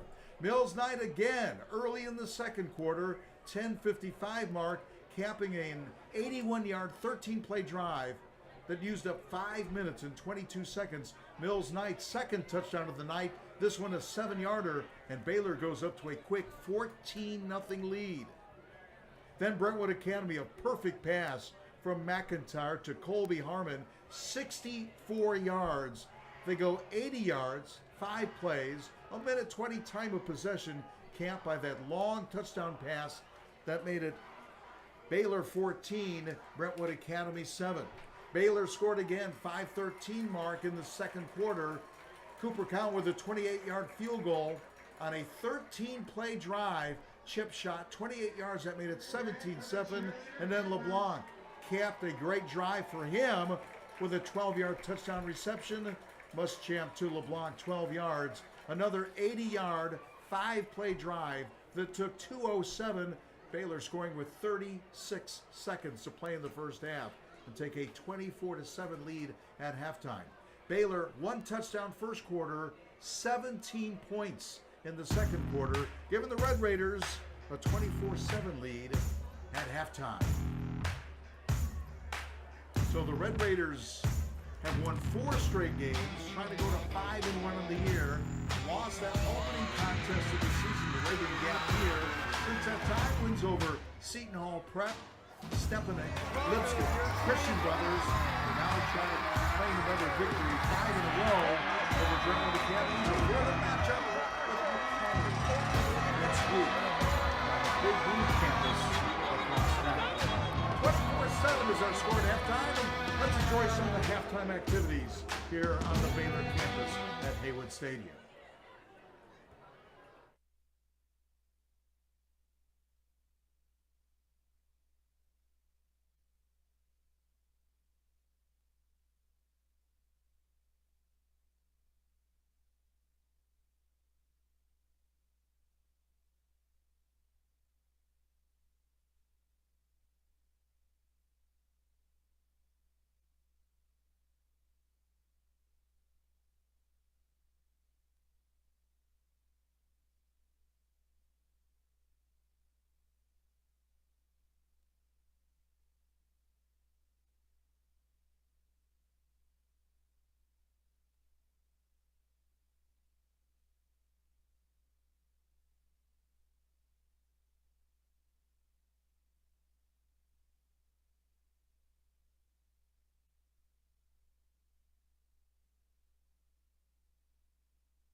Let's take some highlights of the first half, and that guy's had a pretty good night. Shakai Mills night.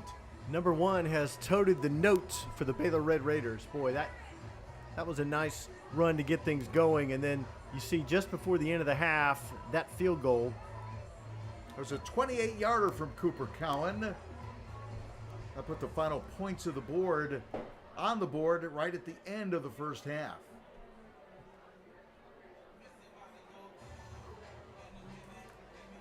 So, Jim, Baylor is going to start the third quarter on defense, and you got to feel like if you're Brentwood Academy, this drive, at the minimum, you've got to put some first downs together. And realistically, what did Baylor have? 5 possessions in the first half?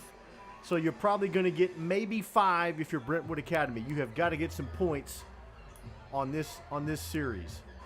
Some of the highlights of the first half, Muschamp with time, and that makes Cam Sparks pretty dangerous, doesn't it? That was a key conversion there late in the second half that set up another touchdown. They had Cam in one-on-one coverage and really got after it there. Play action here, Muschamp.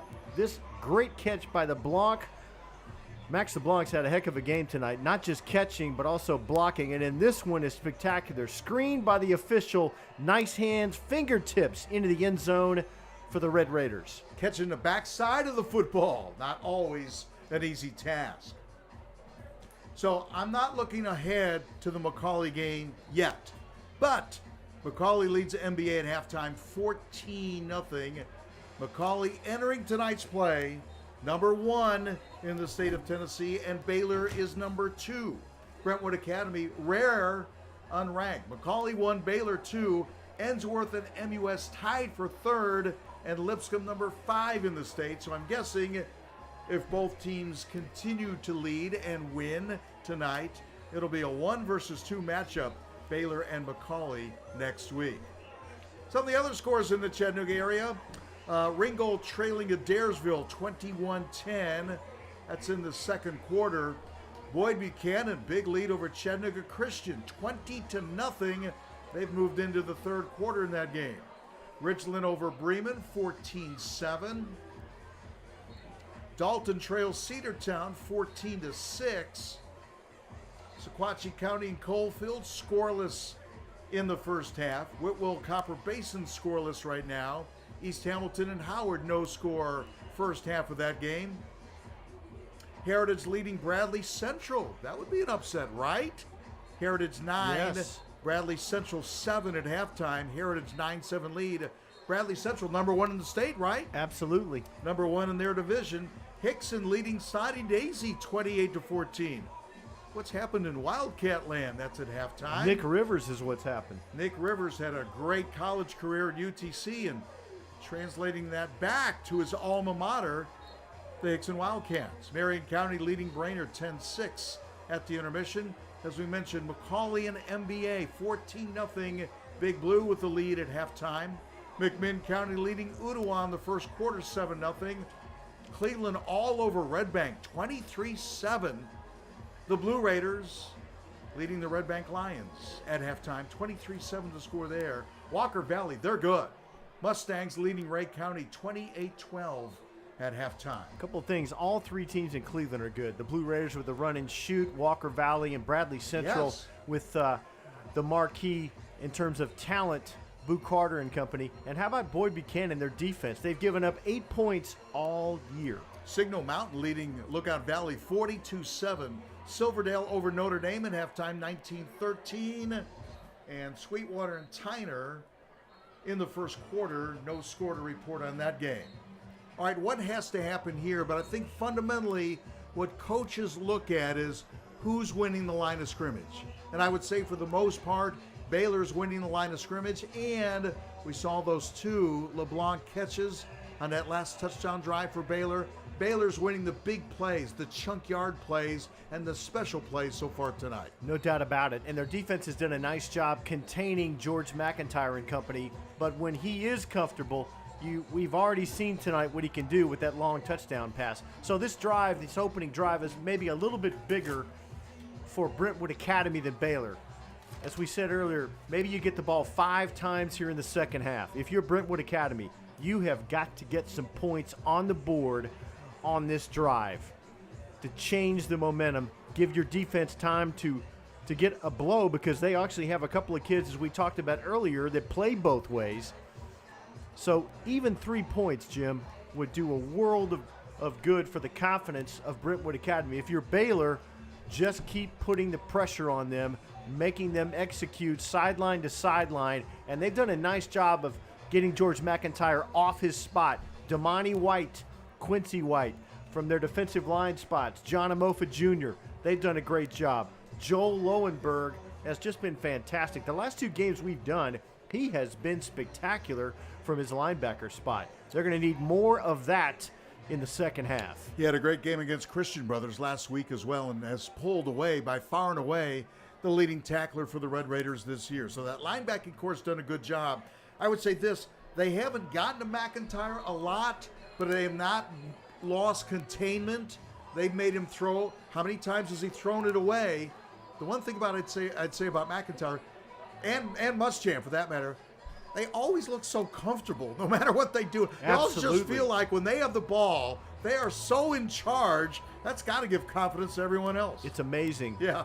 It really is amazing it's the to it factor, watch. Isn't it? It really is. I don't think you can really coach that. It's just total command and total awareness of where you are and where your team is on the football field in terms of down and distance. And here's the confidence of McIntyre. If he doesn't have anything that he likes, as opposed to last week where he forced a couple of throws, he's going to chunk that thing away and live to fight another down. And I think that may have been what he's been coached up to do this week. You know, like they say in golf, bogey ain't always a bad score. That's Throwing right. it away ain't always a bad That's play. right. And sometimes it's a really, really good play. Eagles have the football to start the second half, and I'm with Craig on this one. Pretty crucial possession, I would say, for Brentwood Academy. And again, Baylor has shown the capability of putting together some long drives tonight. They've had a couple of drives of 5 minutes or more. Limiting the number of possessions, which is always a good thing, keeps your defense fresher as well. Kickoff to start the second half is end over end, and it will be brought out. No, it will not. Maybe the first mistake we've seen Shavar Young make tonight. Well, when he caught it in the end zone, it was stopped right there. Case closed. Yeah. All right, here we go. George McIntyre and company. You're on the road. You've won 1 game this year. Frustrated. 0-1 in the region. You're down 24-7. Time to flip the script. 24-7. Big lead based on that second quarter for the Red Raiders. Throws it far side, and I think they're going to have to do a little bit more of that. Just find those playmakers. But that's okay. An easy completion to start things. And again, Tamari Hill, hard to believe he's 5'8". Yes. And 131 pounds. Look at that. Trying to run before you got it. Colby Harmon has the only touchdown reception for the Eagles tonight, but that time just took his eyes off the football. He's made a couple of big catches. You Sure can give him a has. pass on that, but you can't afford too many of those on this drive. Second down and 10. They will tempo, and that's what the Eagles are doing right now. They end up with trips to the near side, but they also end up with a penalty flag down. And we've seen this from Brentwood Academy a couple of times tonight. This time, the defense. Yeah. So we talked about that getting off schedule. You have a drop and then a gift. A drop and then a 5-yard penalty. Yes. So you're kind of back right where you were, second down and 5. On your own, 36-yard line. They're going to get John Amofa Jr. that time inside the neutral zone. That's 5 more. That's a first down. Just got a little too aggressive on those 2 series. So you get 10 yards, you don't even have to snap the football. Back-to-back penalties on the Red Raiders. John, why don't you come and think about that for a second?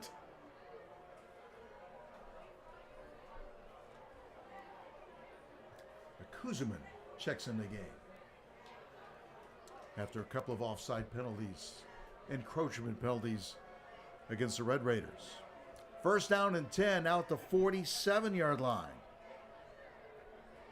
McIntyre stops, pressure, finds a receiver right in stride. And a late penalty flag. They might have gotten to the quarterback. You might see a personal foul and 15 more yards in addition to that catch. Well executed Wow. play that time. Tamari Hill had people behind him, but nobody in front of him. He had his hands up 5 yards before he caught that football, and that pass was a dart on target. I think that's going to be a roughing the passer call, I think, from where the flag was thrown. He took a shot, and there was good pursuit by the Red Raiders. So take a look at this drive. This is the third. There it is, roughing the passer. That's 3 penalties on this drive. On this drive. that 2 have set the 5-yarders. Now the lengthy one for 15. That's 25 yards in penalties on this drive. And Brentwood Academy down 17. If they got down by only 10, if they score a touchdown this trip, that would kind of put them right back in the game. First and 10 from the 19. A little swing pass that time to Tamari Hill. A little sportsmanship right there, helping him up.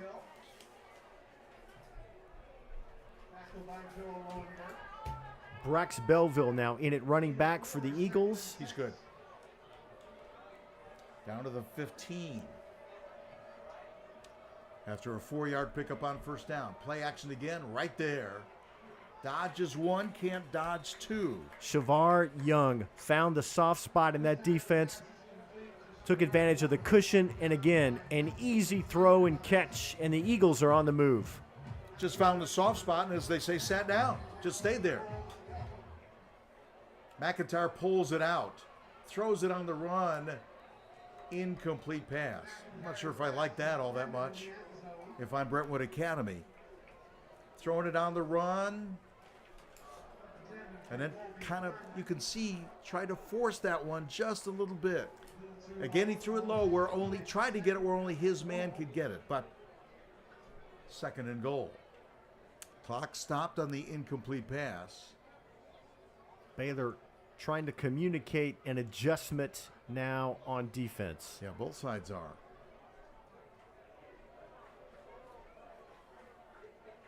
Red Raiders trying to move Lowenberg around. McIntyre dodges 1, rolls out.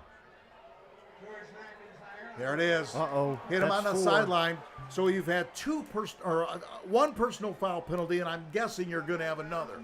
Well, Quincy White lost contain, and when he did, McIntyre had a free lane to run through on that left side, and out of bounds is not where you need to hit the quarterback.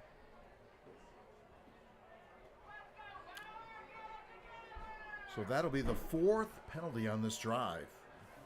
2 encroachment, 2 personal fouls. And both personal fouls have been against Baylor on the quarterback. They've moved Tamari Hill from running back to the slot here on the near side. Colby Harmon just past him.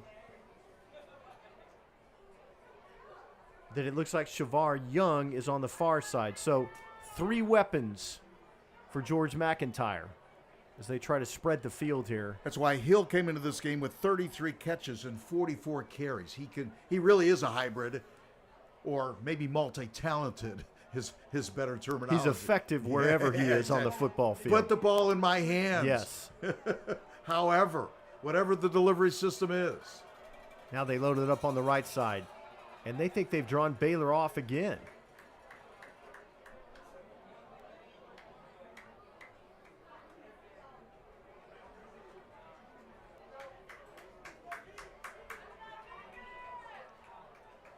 This one appears to be on, well, we'll just wait for the call. I think it's against Brentwood.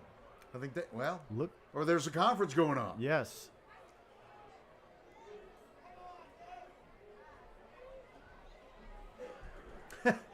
Their last adjustment, the Eagles put everybody on that right side. We're still trying to figure it out, aren't we? Young, Tamari Hill, and Colby Harmon that time. This ought to be a heck of a call right here.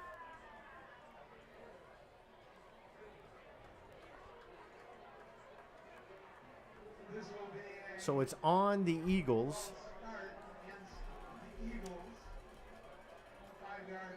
All that for a 5-yard walk-off? All that.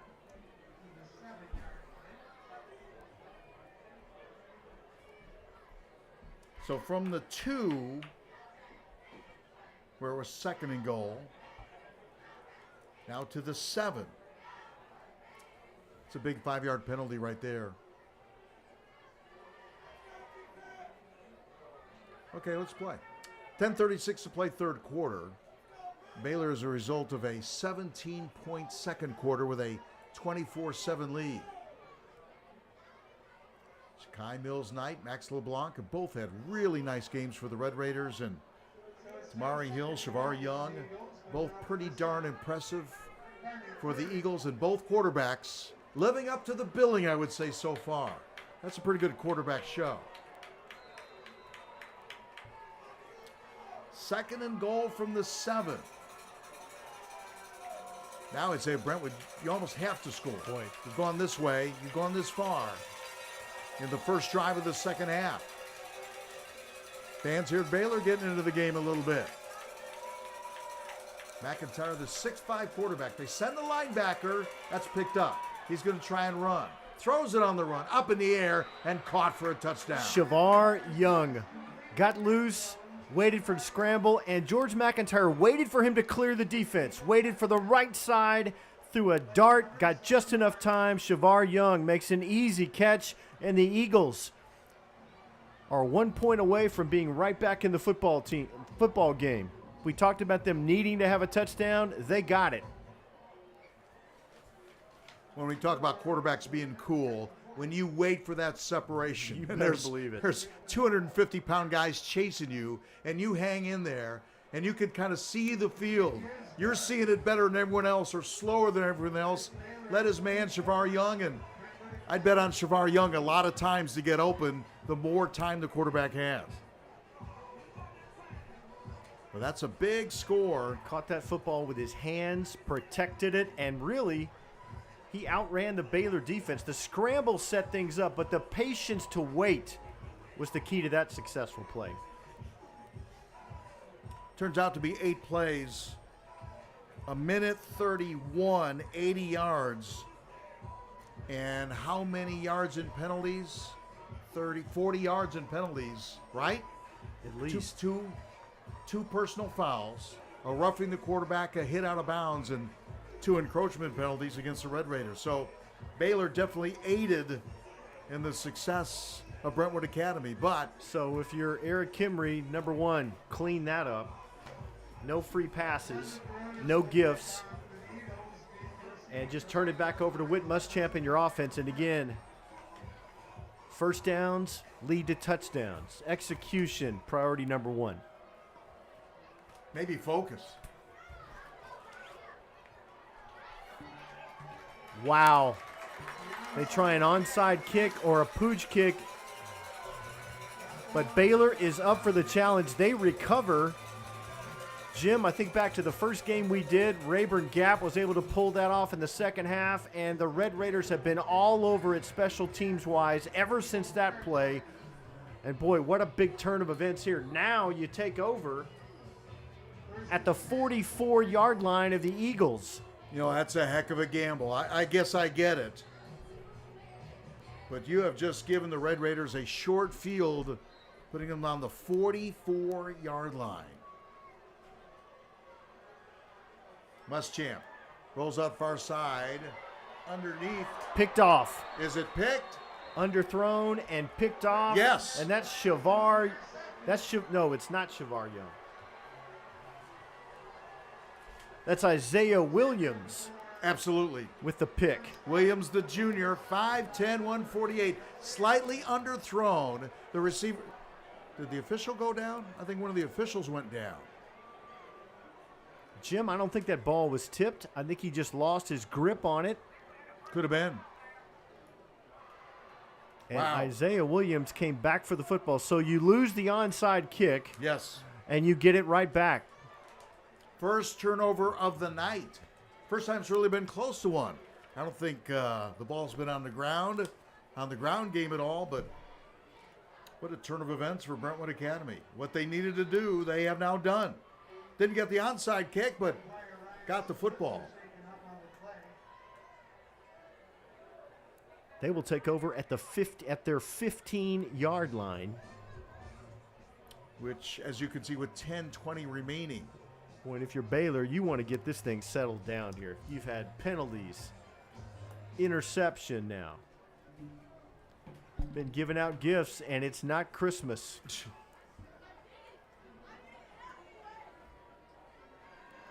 I think I was right. One of the officials kind of went down on the play and stumbled for a moment.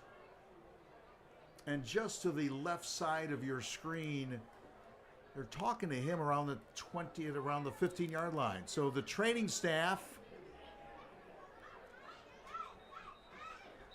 might have rolled an ankle a little bit because he went down.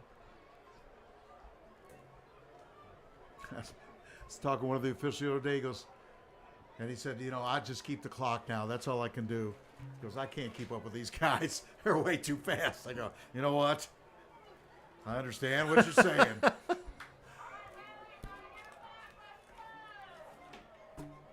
Because those officials, they're changing direction quickly in a situation like that as well. Sure. All right, let's call it the 16 is where the Eagles take over. Eagles will have it 1st and 10 with their own 15-yard line. Okay, I'm going back 15.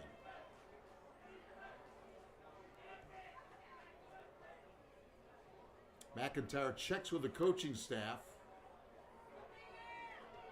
Hands it off first man through. Not much running room. Something Brentwood has not done much of tonight, in all honesty. Haven't really had an effective running game. Picking up about 2.5 yards there on that first down play.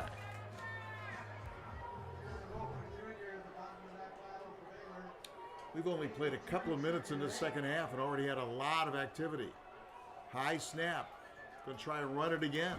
Boy, they saw something they liked there. Brax Belleville, his second carry in a row. And that one, he was able, through a lot of second effort, to get the Eagles in 3rd and 1. Belleville again, this and he'll time get for the a first down. Up to the 30-yard line. So going tempo, going quickly, and converting on a 3rd and short. That's one thing about Brentwood. They can score quickly. I don't know if Brentwood has... Send in the linebacker. I was going to say, I don't know if Brentwood has the capability of that 13-play drive. I don't know if that's in their DNA, but they can score quickly. I'll tell you what, that sideline is lit up for the Eagles now. Yes, that's what's happened. Tamari Hill with a nice catch and effort after. Quick swing pass, breaks the tackle on one and Hill brought again. down by a couple. Jim, you can tell they're just so much more comfortable with a fast tempo. Well, once you get in rhythm, when you start to tempo someone, it becomes easy. You know what the play is. You're going fast. The defense has to react. And they haven't made McIntyre look away from his first option at all here in the second half. Gain of a yard on first down.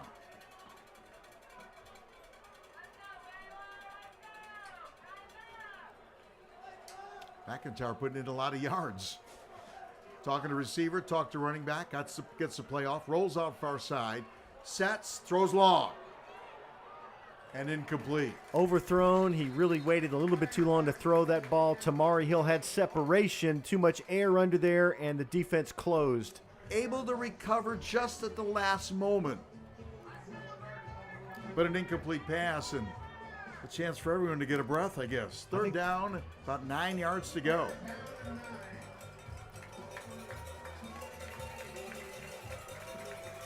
From the 42-yard line.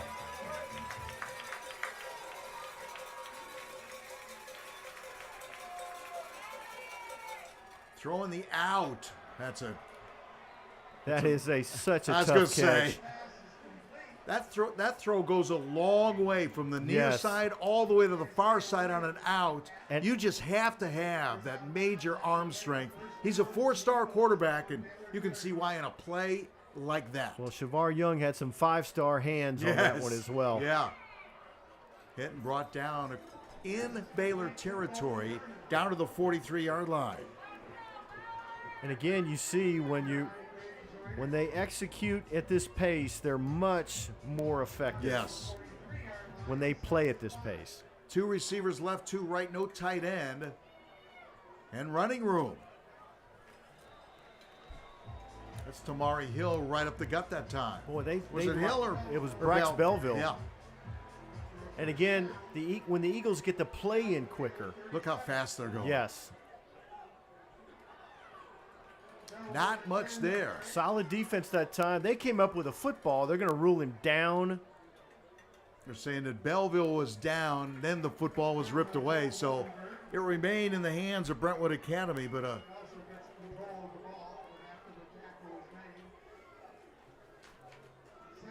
second down and running room. Up the gut. That doesn't happen very long. This has been the Brax Belleville show on this drive. And they're doing something I didn't think they could do. Well, Jim, their running game has just not been effective all night tonight. But when you get in tempo, you can take advantage of gaps there by the defense. That's exactly what they've done. There's a Baylor player down on the field. This has been the best drive, really, of the night. This third quarter has been by far their most consistent possessions of the football for the entire game. I don't know if you saw Nelson McKnight walk off the field from his linebacker spot, but he was not happy. I don't know if he was upset about the injury or the play of his team or just trying to get refocused and reset a little bit. And John Lowenberg's going to check out. He's been a force tonight as well, number 4 from his linebacker spot. He's a force every night, I think. So 7-11 to play in the third quarter. Let's see if 7-11 is lucky for someone. 10-point lead for Baylor. Brentwood trying to cut into that. Good open field tackle. Solid. Got him by the legs, wasn't going to let go. Josh Hampton had to beat the block of Shavar Young. He did, and then wrapped up solidly in the open field. That's Luke Robinson, who's their backup quarterback as well. McIntyre in trouble. And throws it away. And another flag, Jim. Yeah. That's one of those you got to peel off. McIntyre was rolling out, and I mean he was a stride. He had one stride. They're going to call Rafi Nakuzamata for roughing the passer there. And again, Jim, self-inflicted wounds. Wow.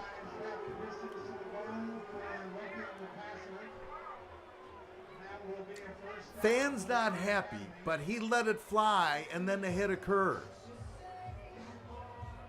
And I know, I've said it a million times, it's so tough to peel off. We think we can do it. You got that much man in motion, hard to stop on a dime. I get it. First man through, not much running room that time for Tamari Hill.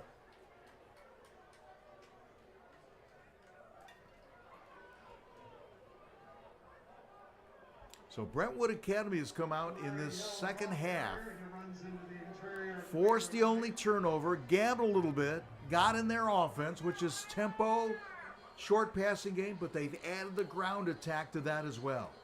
They have played awfully well. Tale of two halves thus far. There's Hill once again, right up the middle, stood up, vaults over one of his own players, and gets down to about the 3 or 4 yard line, down to the 4. I said I didn't think Brentwood Academy could put together a 12 or 13 play drive, and that's exactly what they've done. McIntyre with Hill standing next to him for the white-clad Brentwood Academy Eagles. A bobble, picks it back up, throws it in the end zone, and it's caught. Unreal. Wow.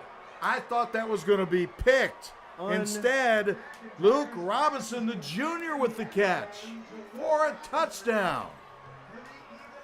McIntyre in trouble, got the handle. You thought he would throw it away. He threw a dart in the corner, and Luke Robinson, concentrated, defenders flying around, grabs it, and the Eagles are about to close within 3. Wow.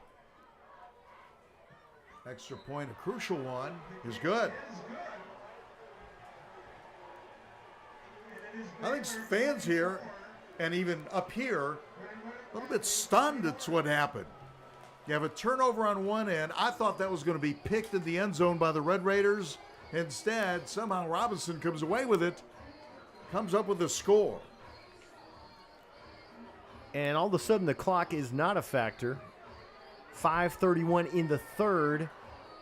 Brentwood Academy's had 2 possessions, and they've scored on both of them. In a now 1-possession game. Yes.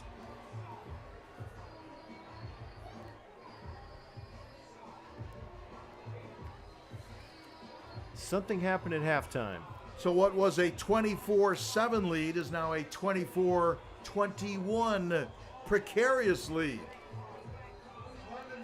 Well, if they tried an onside kick a moment ago, would they dare to do it again? Jim, I don't think you need to. That's probably a good point.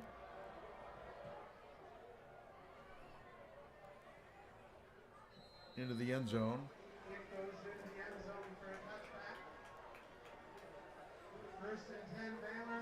That drive was like 85 yards, I think. 4:51 time of possession and 12 plays to make it a 1-possession contest all of a sudden. Whit Muschamp and the Baylor offense, they have the football for just the second time this entire quarter. They've run 1 offensive play. So time of possession, which is so heavily in favor of the Red Raiders in the first half, very different in this third quarter thus far. When they go back to the Shakai Mills night, but the Eagles were waiting on that one, solid on that defensive line that time to snuff that out. I'm a fan of dance with the one that brung you. That was so effective for the Red Raiders and safe in the first half. So they go back to that and just pick up a yard.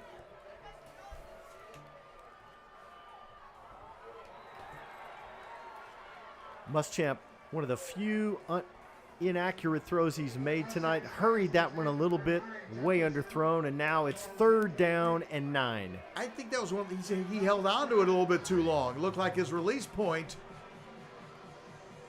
that pitchers talk about all the time. Held on to it for a second too long, kind of threw it down in the dirt. The artificial dirt, if you will. And quickly, it's 3rd down. Red Raiders have done well on 3rd down. They need one right here. Up in the air. Wow. That almost picked off. Tipped and almost picked off, and that ball fluttered. Wow, has momentum changed in this football game? You go to your go-to guy, Amari Jefferson. He plays what I think the Dennis Rodman. I'm going to tip it a couple of times and hopefully tip it to myself. So on that drive, the Red Raiders gain a yard. And now will be forced to punt it away. Not only that, they ran virtually no clock on that series. Took over with 5:31. We'll punt it away with just under 5 minutes remaining in the third quarter. So right now they've had the football for 38 seconds on this drive. Pressure. He gets off the kick. Backpedaling but making the catch. 40, 45, near the 48 or 49 yard line. Solid return there. Started north and south, made the, found a gap, and then went and got what he could there. And boy, if you're the Eagles, you're in great shape here at just outside the 50. A 1, 2, 3 and out for the Red Raiders. Chris Brown's defense feeling some pressure for the first time tonight. They're going to have to dial up some changes to make Mr. McIntyre and company uncomfortable in that pocket.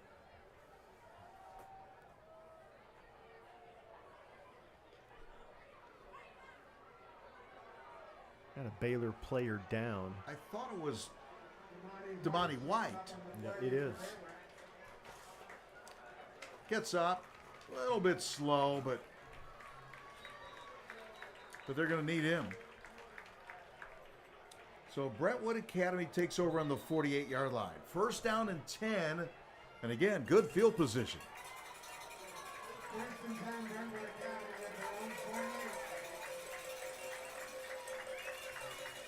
A 24-7 lead at halftime is now 24-21 with 4:41 to play in the third quarter. This time, pistol look for McIntyre and company. Slings it out near side. Yeah, that's a Easy call. That's a hold. It's a hold or a block in the back, one of the two, but flags fly, and Eagles will go backward on that first down play because of the penalty. Yeah, that was in the wide open spaces where everyone got a good look. There you see the holding call.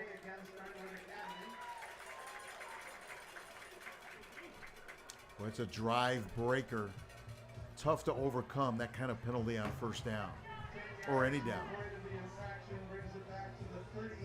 My So goodness. it's first and 20. But Jim, because of those 2 touchdowns, you've really changed the whole flow of the game here. You're only down 3. You don't need to press here. You're going to get the football at least 2 more times. Sending the slot receiver in motion. And again, running more. Good penetration that time. Quincy White from the nose guard spot. Boy, that was big. The run game, which was not successful the first half for Brentwood Academy, has been a difference maker in the second half. And you're on first and 20, you're going to try a little draw play type action, and you end up with nothing. Second down, 20 yards to go at your own 38-yard line. Gain of a yard, so I'll give him second and 19 from the 39.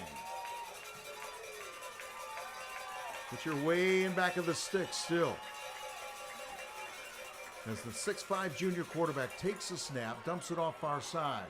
So now you get about half of that back. So you're in a third, still third and long, but third and 10, maybe third and 9. Nice job of diagnosing that defense. A nice easy throw to Shavar Young. I know we said that all night, but that's worked all night.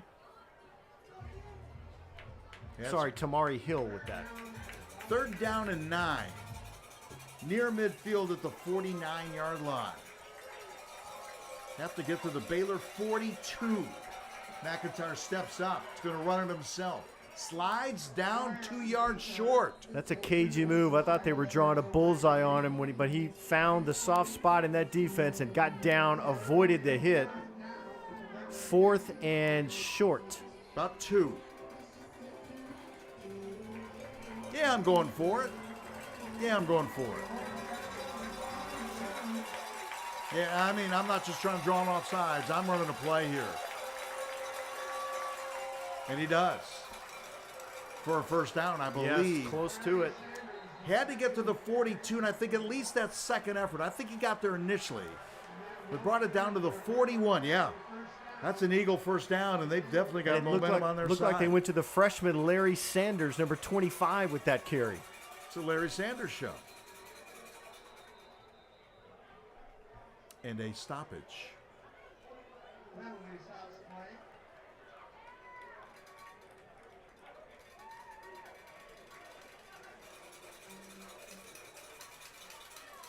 So think about that. Brentwood able to overcome a holding call.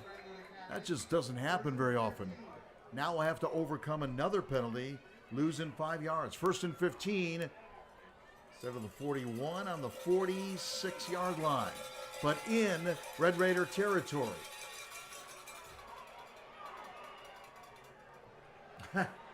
Boy, that play has just been so effective. It was well blocked downfield. They got Tamari Hill loose on that edge, which they've done numerous times tonight. He got some help from his teammates blocking.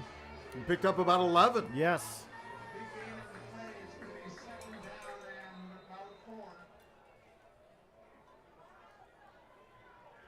Inside the 35-yard line, down to the 34.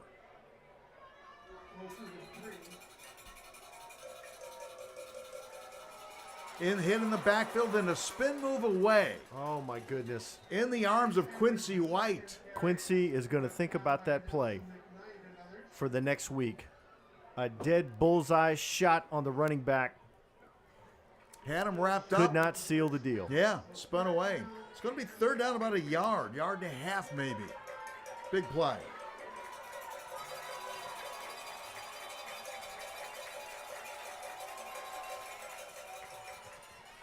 There's the run. I don't think he made it. Net head on. There's Lowenberg once again. Maybe the biggest defensive play of the night for the Baylor linebacker. Certainly the third quarter, Now you're forcing the issue. and the Eagles are going to go. I believe you go, but you're kind of in no man's land. You're not going to kick a 49-yard field goal. Or maybe you're just going to try and draw, or maybe you're actually going to run a play. Got Brax Belleville back there at a running back spot, and you need about 2. McIntyre with a snap, rolls it out near side. Back Oh, the my other goodness. way, and that's going to be enough. Boy, Baylor lost contain there. They lost the edge, and McIntyre saw it, turned back, and he just did this himself. Freelance, first down. Putting your foot in the dirt, reversing the field, back the other way, and down to the 23-yard line. Belleville hit up the middle, but still moves forward. They are starting to move the pile Yes. a bit, Jim. We talked about domination by Baylor on the line of scrimmage, both ways in the first half. That time, they think they got Baylor offsides. This tempo's been a problem for the Baylor defense here in the third quarter. Couple of mistakes, couple of penalties. Now you're in the final seconds of the third quarter. You entered the third quarter feeling pretty darn confident, right? Yes. Now that lead melting to 3, and Brentwood Academy has moved to the 14-yard line via the penalty. Second down and 1 from the 14. Belleville breaks a tackle again, gets inside the 10, down to about the 7. That Eagle offensive line is standing up the Baylor defensive line and creating opportunities for the running back to use their eyes. That edge was not sealed on the right side.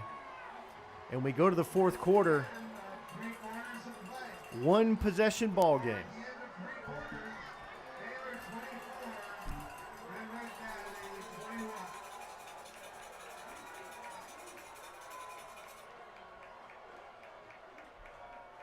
So Brentwood Academy outscores the Red Raiders 14-0 in the third quarter. It's not your TV, it's just the light show. If you haven't joined us, this is the usual light show between the third and fourth quarter.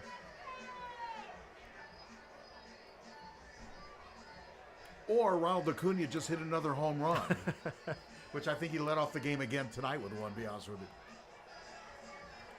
This fourth quarter, I don't know if Baylor lost focus or Brentwood just showed what they're really made of, but things turned around. Maybe a little bit of both. 2 or 3 big plays turned the things around, and 2 or 3 big penalties made a difference in that third quarter as well.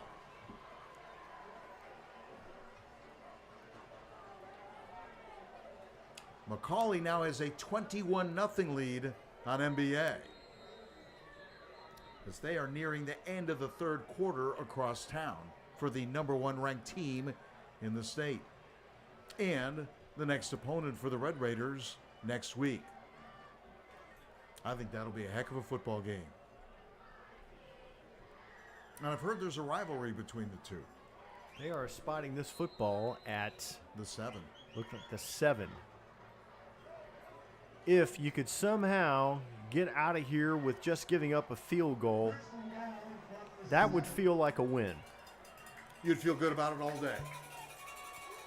First and goal, 7-yard line.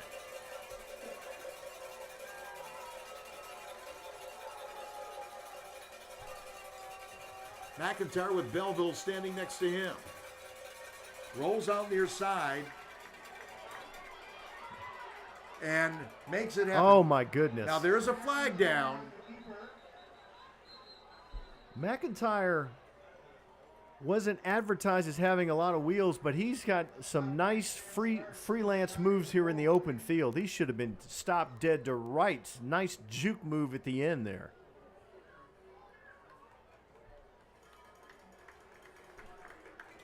On the Eagles.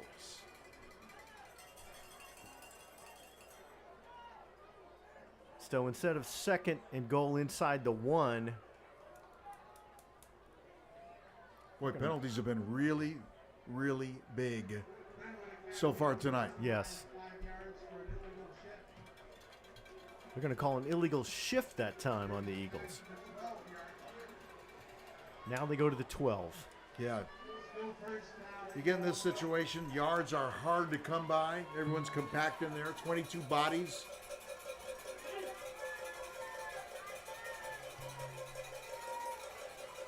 Mr. McIntyre, 6'5", long and lean. Hands it off Belleville, who goes right up the middle. And you saw a good illustration of the contact there between the offensive and defensive lines. Boy, that was solid effort by both. But again, a bit of a push by the Eagles. I was going to say, in the first half, Brentwood Academy got nothing between the tackles per se. Effective sometimes moving the football, but that was all the perimeter passing.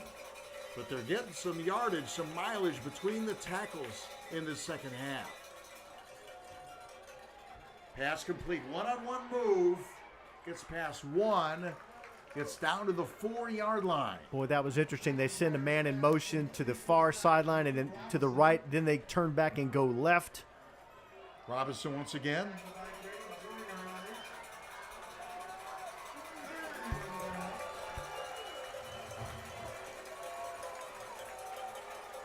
Eagles in no hurry right now.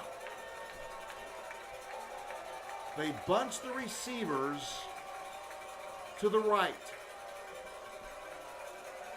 Brax Belleville stands next to his 6'5" quarterback. And McIntyre takes a step or two back, directs the traffic, sends the man in motion, rolls out far side, gives ground, and throws it away. I think they thought they were going to catch Baylor napping a little bit. But they wanted Shavar Young almost on a pick play that time, but Baylor stayed disciplined, defended it well, and they had to throw it away. 4th down now. So this is kind of the win you were talking about. Forcing Brentwood to settle, quote unquote, for 3. They ran a dart motion that time, Jim, and Baylor was ready for it. They saw Shavar Young. They just stayed at home, played their gaps soundly, played solid defense to force a field goal attempt.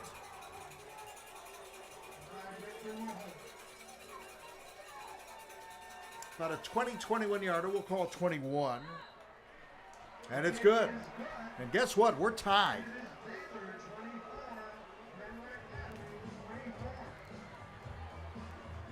So London Baronis, whose father kicked for the Tennessee Titans, ties things up. 24-24 tie. Baylor went up 7-0. Baylor led 14-0. Baylor led 14-7, 17-7, 24-7, and led 24-7 at halftime. Brentwood starts to come back in the third quarter. They score to make it 24-14 and 24-21. Now 24 each with 10-19 left to play in the game.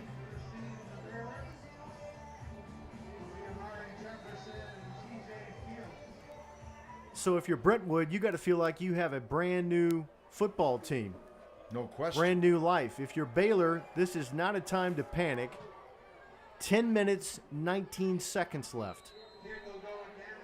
You should touch the football maybe twice. But first and foremost, you got to execute some basic plays that you ran very well in the first half.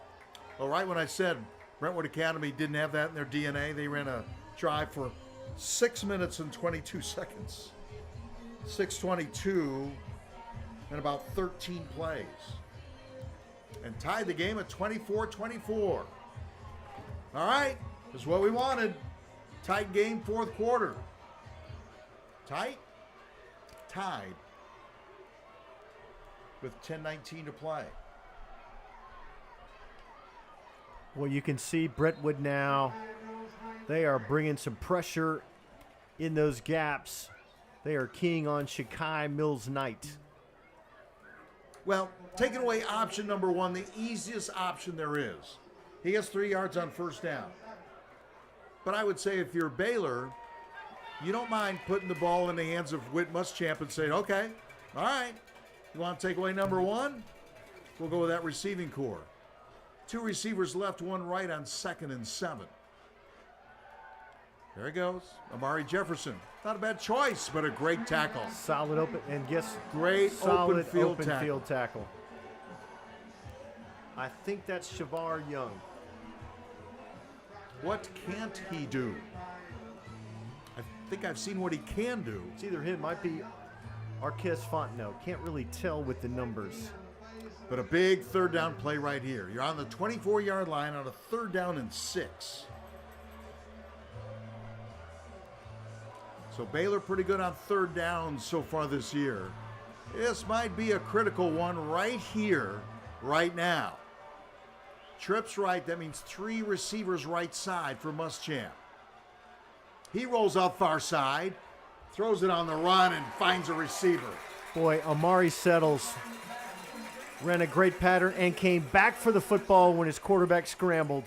We had plenty of room between where he caught it and the stick, so there was plenty of margin, but this one's coming back.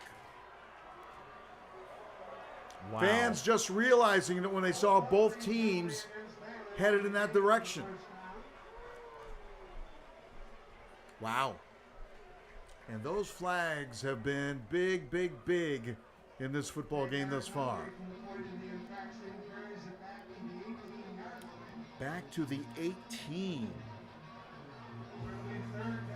I think it's 3rd down about 12, right? Have to get to the 30. So 3rd down 12.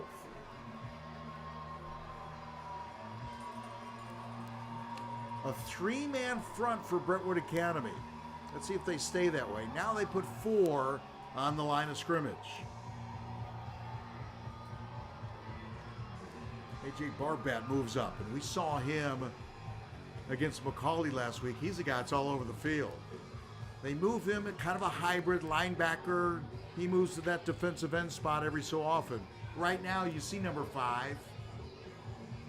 And again, we're having a long discussion. 8:51 left in a tie football game.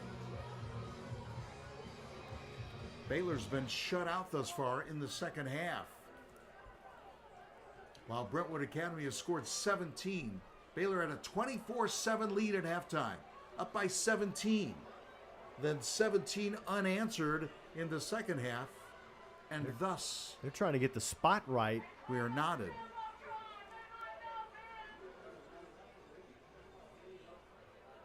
Just 8:51 to play. Well, I was getting ready for all the hype that's going to be this week of McCauley's They're number moving- 1 and Baylor's number 2 They're in the moving state. it farther back, Jim. Coach Kimry wants an explanation.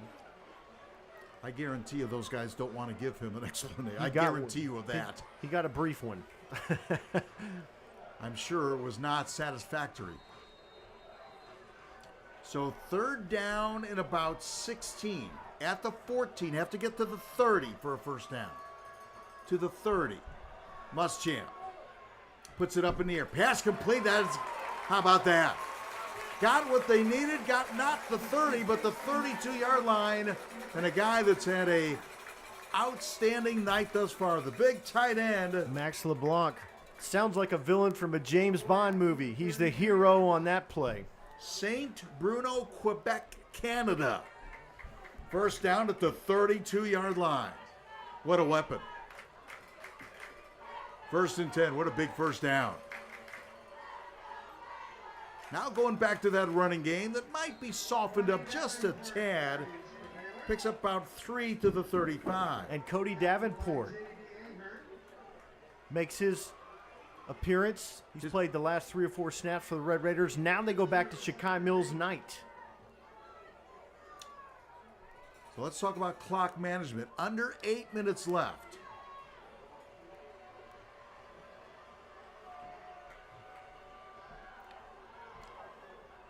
I don't know how that ball wasn't tipped. Wide receiver, I think they're saying incomplete. Wide receiver screen, but one of the Brentwood players, as you saw, got right in the passing lane. And somehow, Muschamp put it between the widgets that time. This might be a nice spot for a double move. This is a very aggressive defense right now. Yes. Or just a screen pass.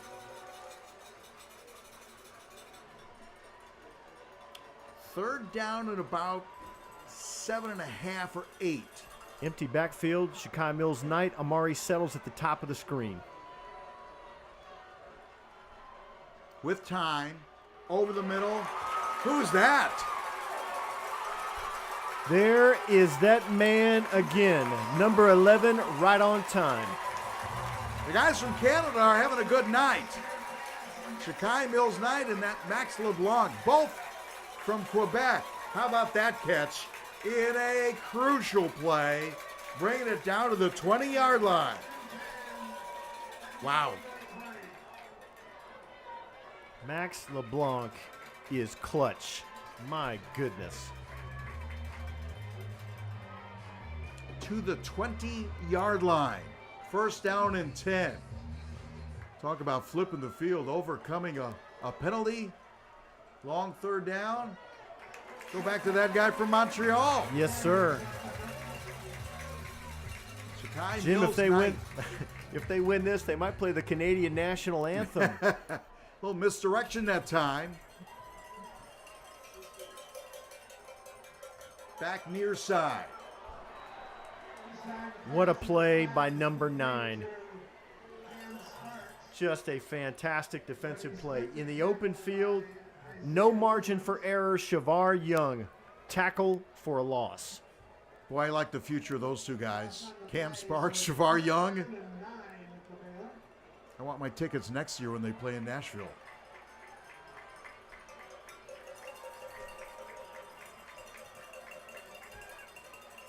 Think Cooper Cowan's feeling a little pressure right now. Muschamp rolls out far side. All day. Slides on down. Boy, To about, I think, we got a yeah. flag. They might have hit him on the way down, but that's a pretty tough penalty, I think. He was hit, and again, do you recognize the slide?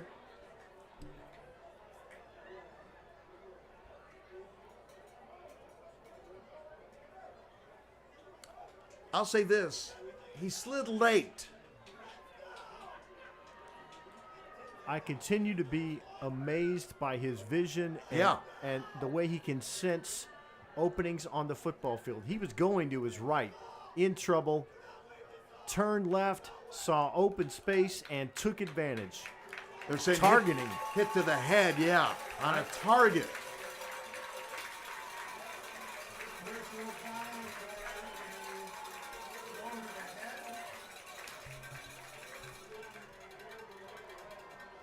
So now you get a little bit closer.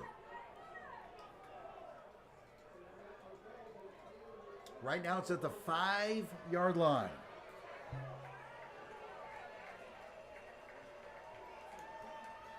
First and goal inside the 5 at the 4. Shakai Mills-Knight, yes, standing up.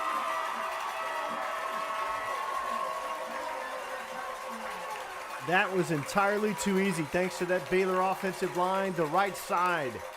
Super job, Jimmy Bryson and company. And Shakai Mills-Knight. Yeah. An easy stroll into the end zone. It's been a while. Oh, Canada.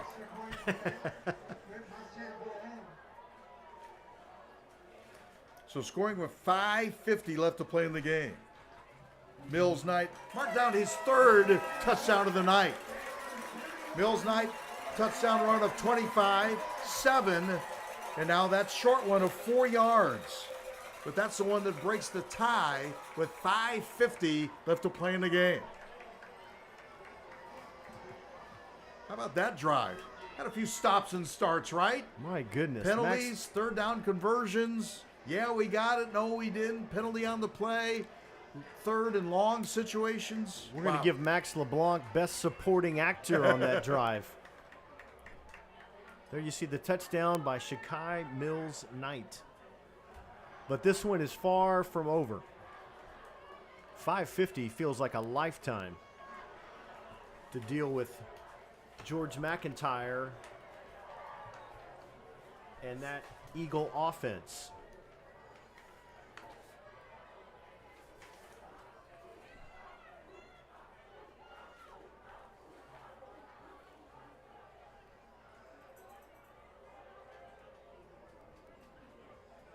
.429 time of possession, I think. I think. 80 yards, 8 plays, 429. Mills-Knight, 4-yard run for the touchdown. But credit LeBlanc, a couple of great catches on that drive, and those two have just had an outstanding night. There's the kick.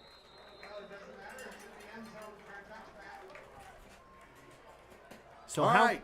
how much heat can you put on McIntyre and protect the football field defensively? That is the challenge. If you're Brentwood Academy, you're not worried about time right now. But you may worry about how many possessions I'm going to get. And you would figure that number would be 2, right? Probably get this one, probably. At the most. Yeah. At the most. Yeah.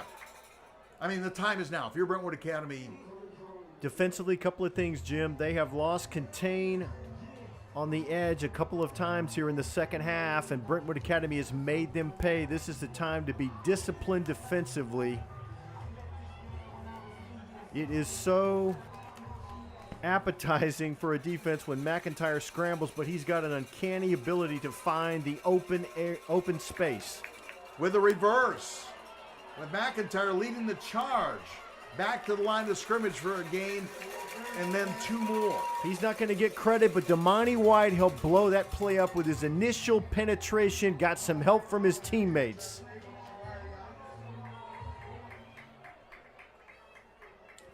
Pretty good discipline right there.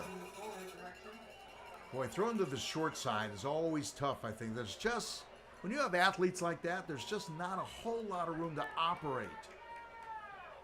But he did a nice job. Sets up a third down and short.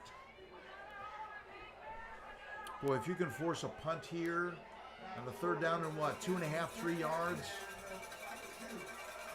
3rd and 3. Showing blitz. Hit.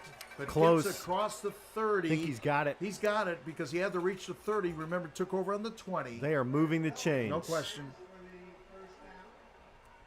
I'll tell you what, Braxton Belleville is a tough individual. 175 pounds, but he's not afraid to initiate contact, which is... The senior has played well, especially in the second half tonight. No question. Up in the air, and again, took a long time to get there, but... Well, that play was set up before the ball was even snapped. They saw what kind of cushion the defense was giving, and credit McIntyre and that arm. They took advantage of it. Picks up 7. 2nd and 3. Showing blitz again. McIntyre pulls it back. Receiver covered, runs it himself and goes down. He went down before he hit the first down stick. I think I would give him like the 41. They're going to move the chains. Wow. That means they... That's a heck of a spot. Boy, I don't know about that. Up to the 42.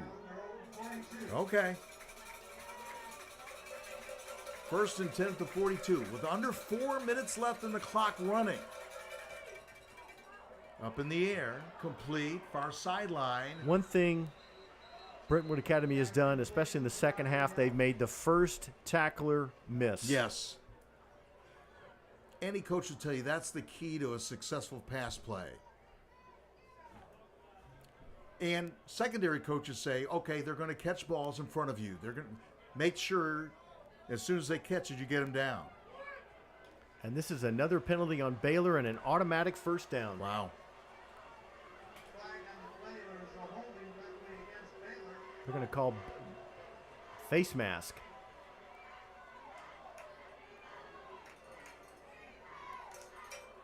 So into Red Raider territory at the 48-yard line.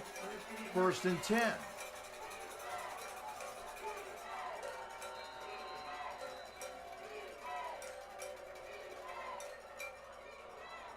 Trying to draw him off. Almost did. Yeah, sure did. Got Baylor to move, but not to jump. Got him to twitch. Better hurry. The play clock's got to be running down.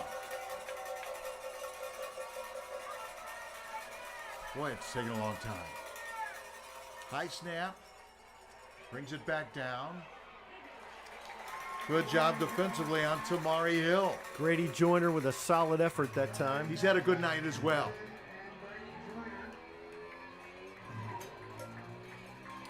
So 2nd down, just no gain. 2nd and 10, 48-yard line.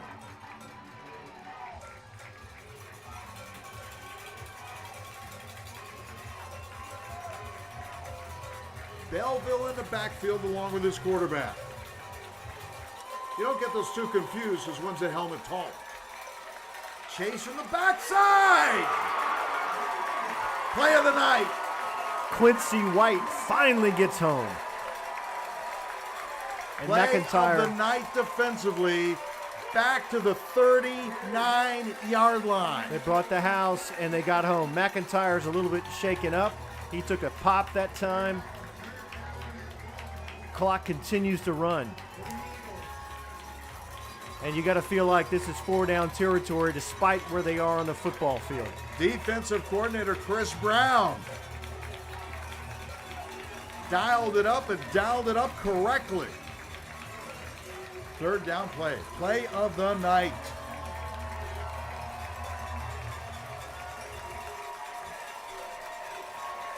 Minute 53 to play and counting. McIntyre's going to unload. I don't know. Did he make the diving catch? They say he did. They say Wow. he did. Tamari Hill. Who am I to argue? Down to the 36-yard line. Both teams have all their timeouts remaining.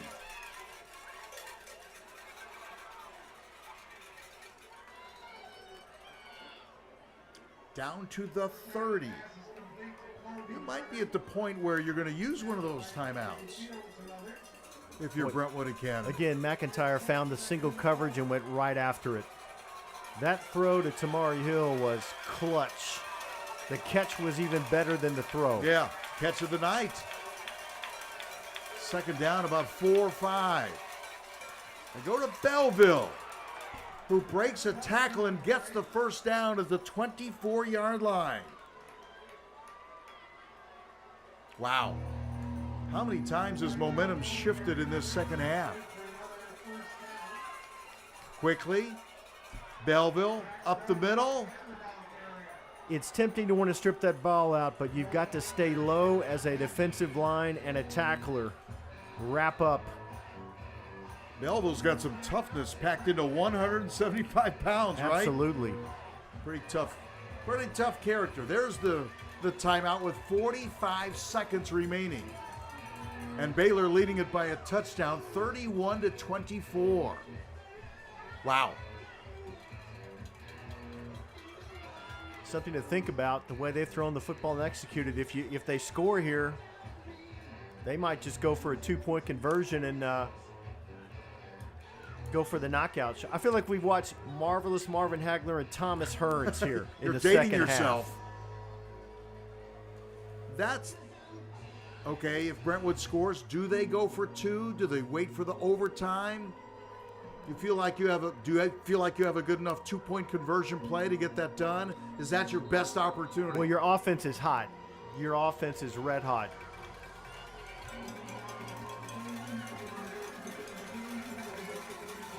That's what coaches tell me. I list the risk reward sometimes. on that 2-point conversion. Am I better off possibly going into overtime? Or can Baylor come back if they get down by a point and win it on a Cooper Cowan long field goal? And he's got the leg. First things first. Second down, less than 2 from the 15. Yeah, that's what I do, really. Hit in the backfield and dropped. Now, Jim, they ran motion. When they saw Baylor check off that time and backpedal, they went to a run, but the defensive line was up to the challenge. Third down tempo. They're in no hurry, but they should be. Now forced to call a timeout. Just everything didn't seem crisp for the Eagles that time, and that was probably a very wise timeout with just 20 seconds left to play in the game. So now Brentwood with just 1 timeout remaining. So think about that. 1 timeout left, you need a touchdown. First of all, you need a first down. So do you throw in the end zone all the time? Is Brax Belleville out of the equation with just 1 timeout and 20 seconds left? You have time for at least 2 throws. Yeah. Even with 1 timeout, you can run 2 plays. You can run here. You just have to be quick calling that timeout if you don't get the first down. Yeah, if you're Brentwood, the definition of living to fight another day would be getting the first down here.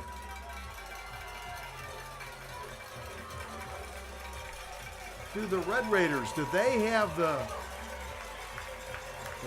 guts to send the linebacker again? It was a huge play by Quincy White a moment ago. Big third down play. On their feet at Haywood Stadium. Third down, less than 3. McIntyre wasn't ready. Boy, that was the same play, Jim. They ran the exact same play. They got what they wanted, but Baylor, instead of backing off, they came hard and forced the incompletion. So Tamari Hill was open for the swing pass, but never looked back because it came way too quickly. If McIntyre could have waited, Tamari Hill would have scored. Yes, absolutely. He just couldn't do it. Great defensive call that time by Chris Brown and the Baylor defense. Hill wasn't even looking back yet. Fourth down with 16 to play.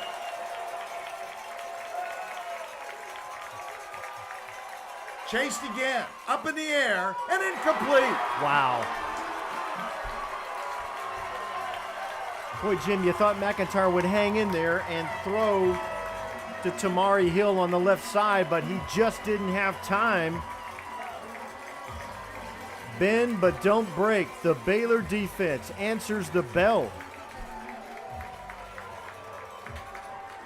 Yeah, those fans are all breathing easy. Relax for the last 11 seconds.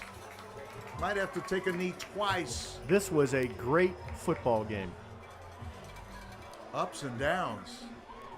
Changes in momentum. Lining up in a victory formation. I would guess you take a knee. If I'm Brentwood, I'm using that last time out. Why wouldn't I? But they're not. Ball game. Wow. This one had a little bit of everything. Penalties galore in the second half. Amazing clutch performances by both teams. George McIntyre, he earned the spotlight tonight. And Tamari Hill, that catch there, just clutch. And how about Max LeBlanc? Pick your star. LeBlanc is one of them. Kai Mills Knight is one of them. But what we talked about in the pregame was how many playmakers are on both teams. And I think we got it right. Tamari Hill, Shavar Young for Brentwood Academy to go along with, depending on who you talk to, one of the top quarterbacks in the country, number 1, number 2 in the state as a junior. And then you take a look at what Baylor did tonight. Muschamp, another just solid performance. LeBlanc hit some unbelievable catches tonight. And Shakai Mills-Knight scored 3 touchdowns in what turned out to be a great game. And now Baylor with a 5-game winning streak heading into their contest at McCallie next week, which I believe will be number 1 versus number 2 next week at the home of the Big Blue.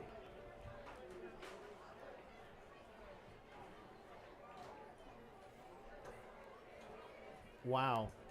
That's one of those you absolutely have the right to celebrate. Second half feels like an entirely different football game than the first half. Lowenberg and McKnight, another solid performance by those two at the linebacker spot. And when they needed a huge play, there were the White brothers once again, putting pressure on the quarterback.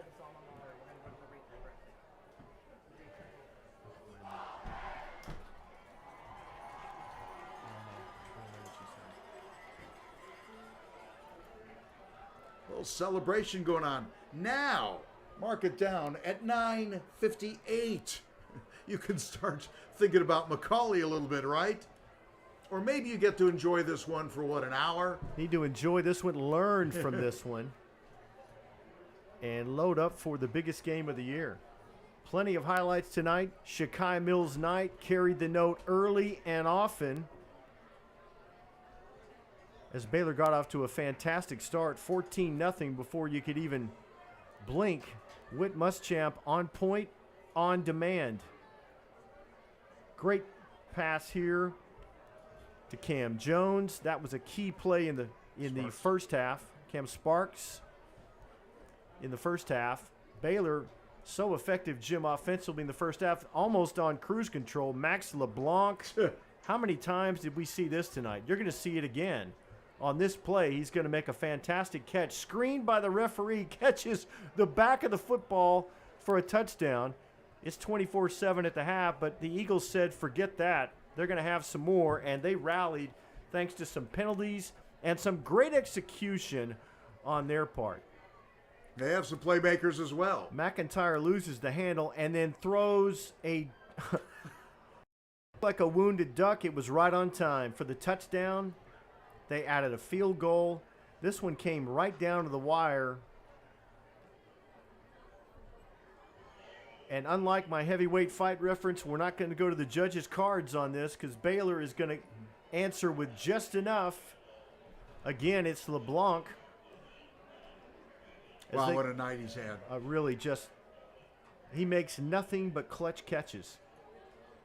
And then Muschamp again, boy, the shoulder fake, and then he turned to his left here. This run, he'll also get hit late. There's a targeting penalty. That led to another touchdown, and Baylor goes on to survive and advance. They're going to learn a lot from this one, Jim. Shakai Mills-Knight with the touchdown. His third of the night. And how about this? Quincy White. Wow. Feasting on that one. And Brentwood overcomes that. Brentwood overcomes that. This is a fourth down that goes incomplete. And then the favorite play. Eric Kimry's favorite play. Victory formation. The W for the Red Raiders.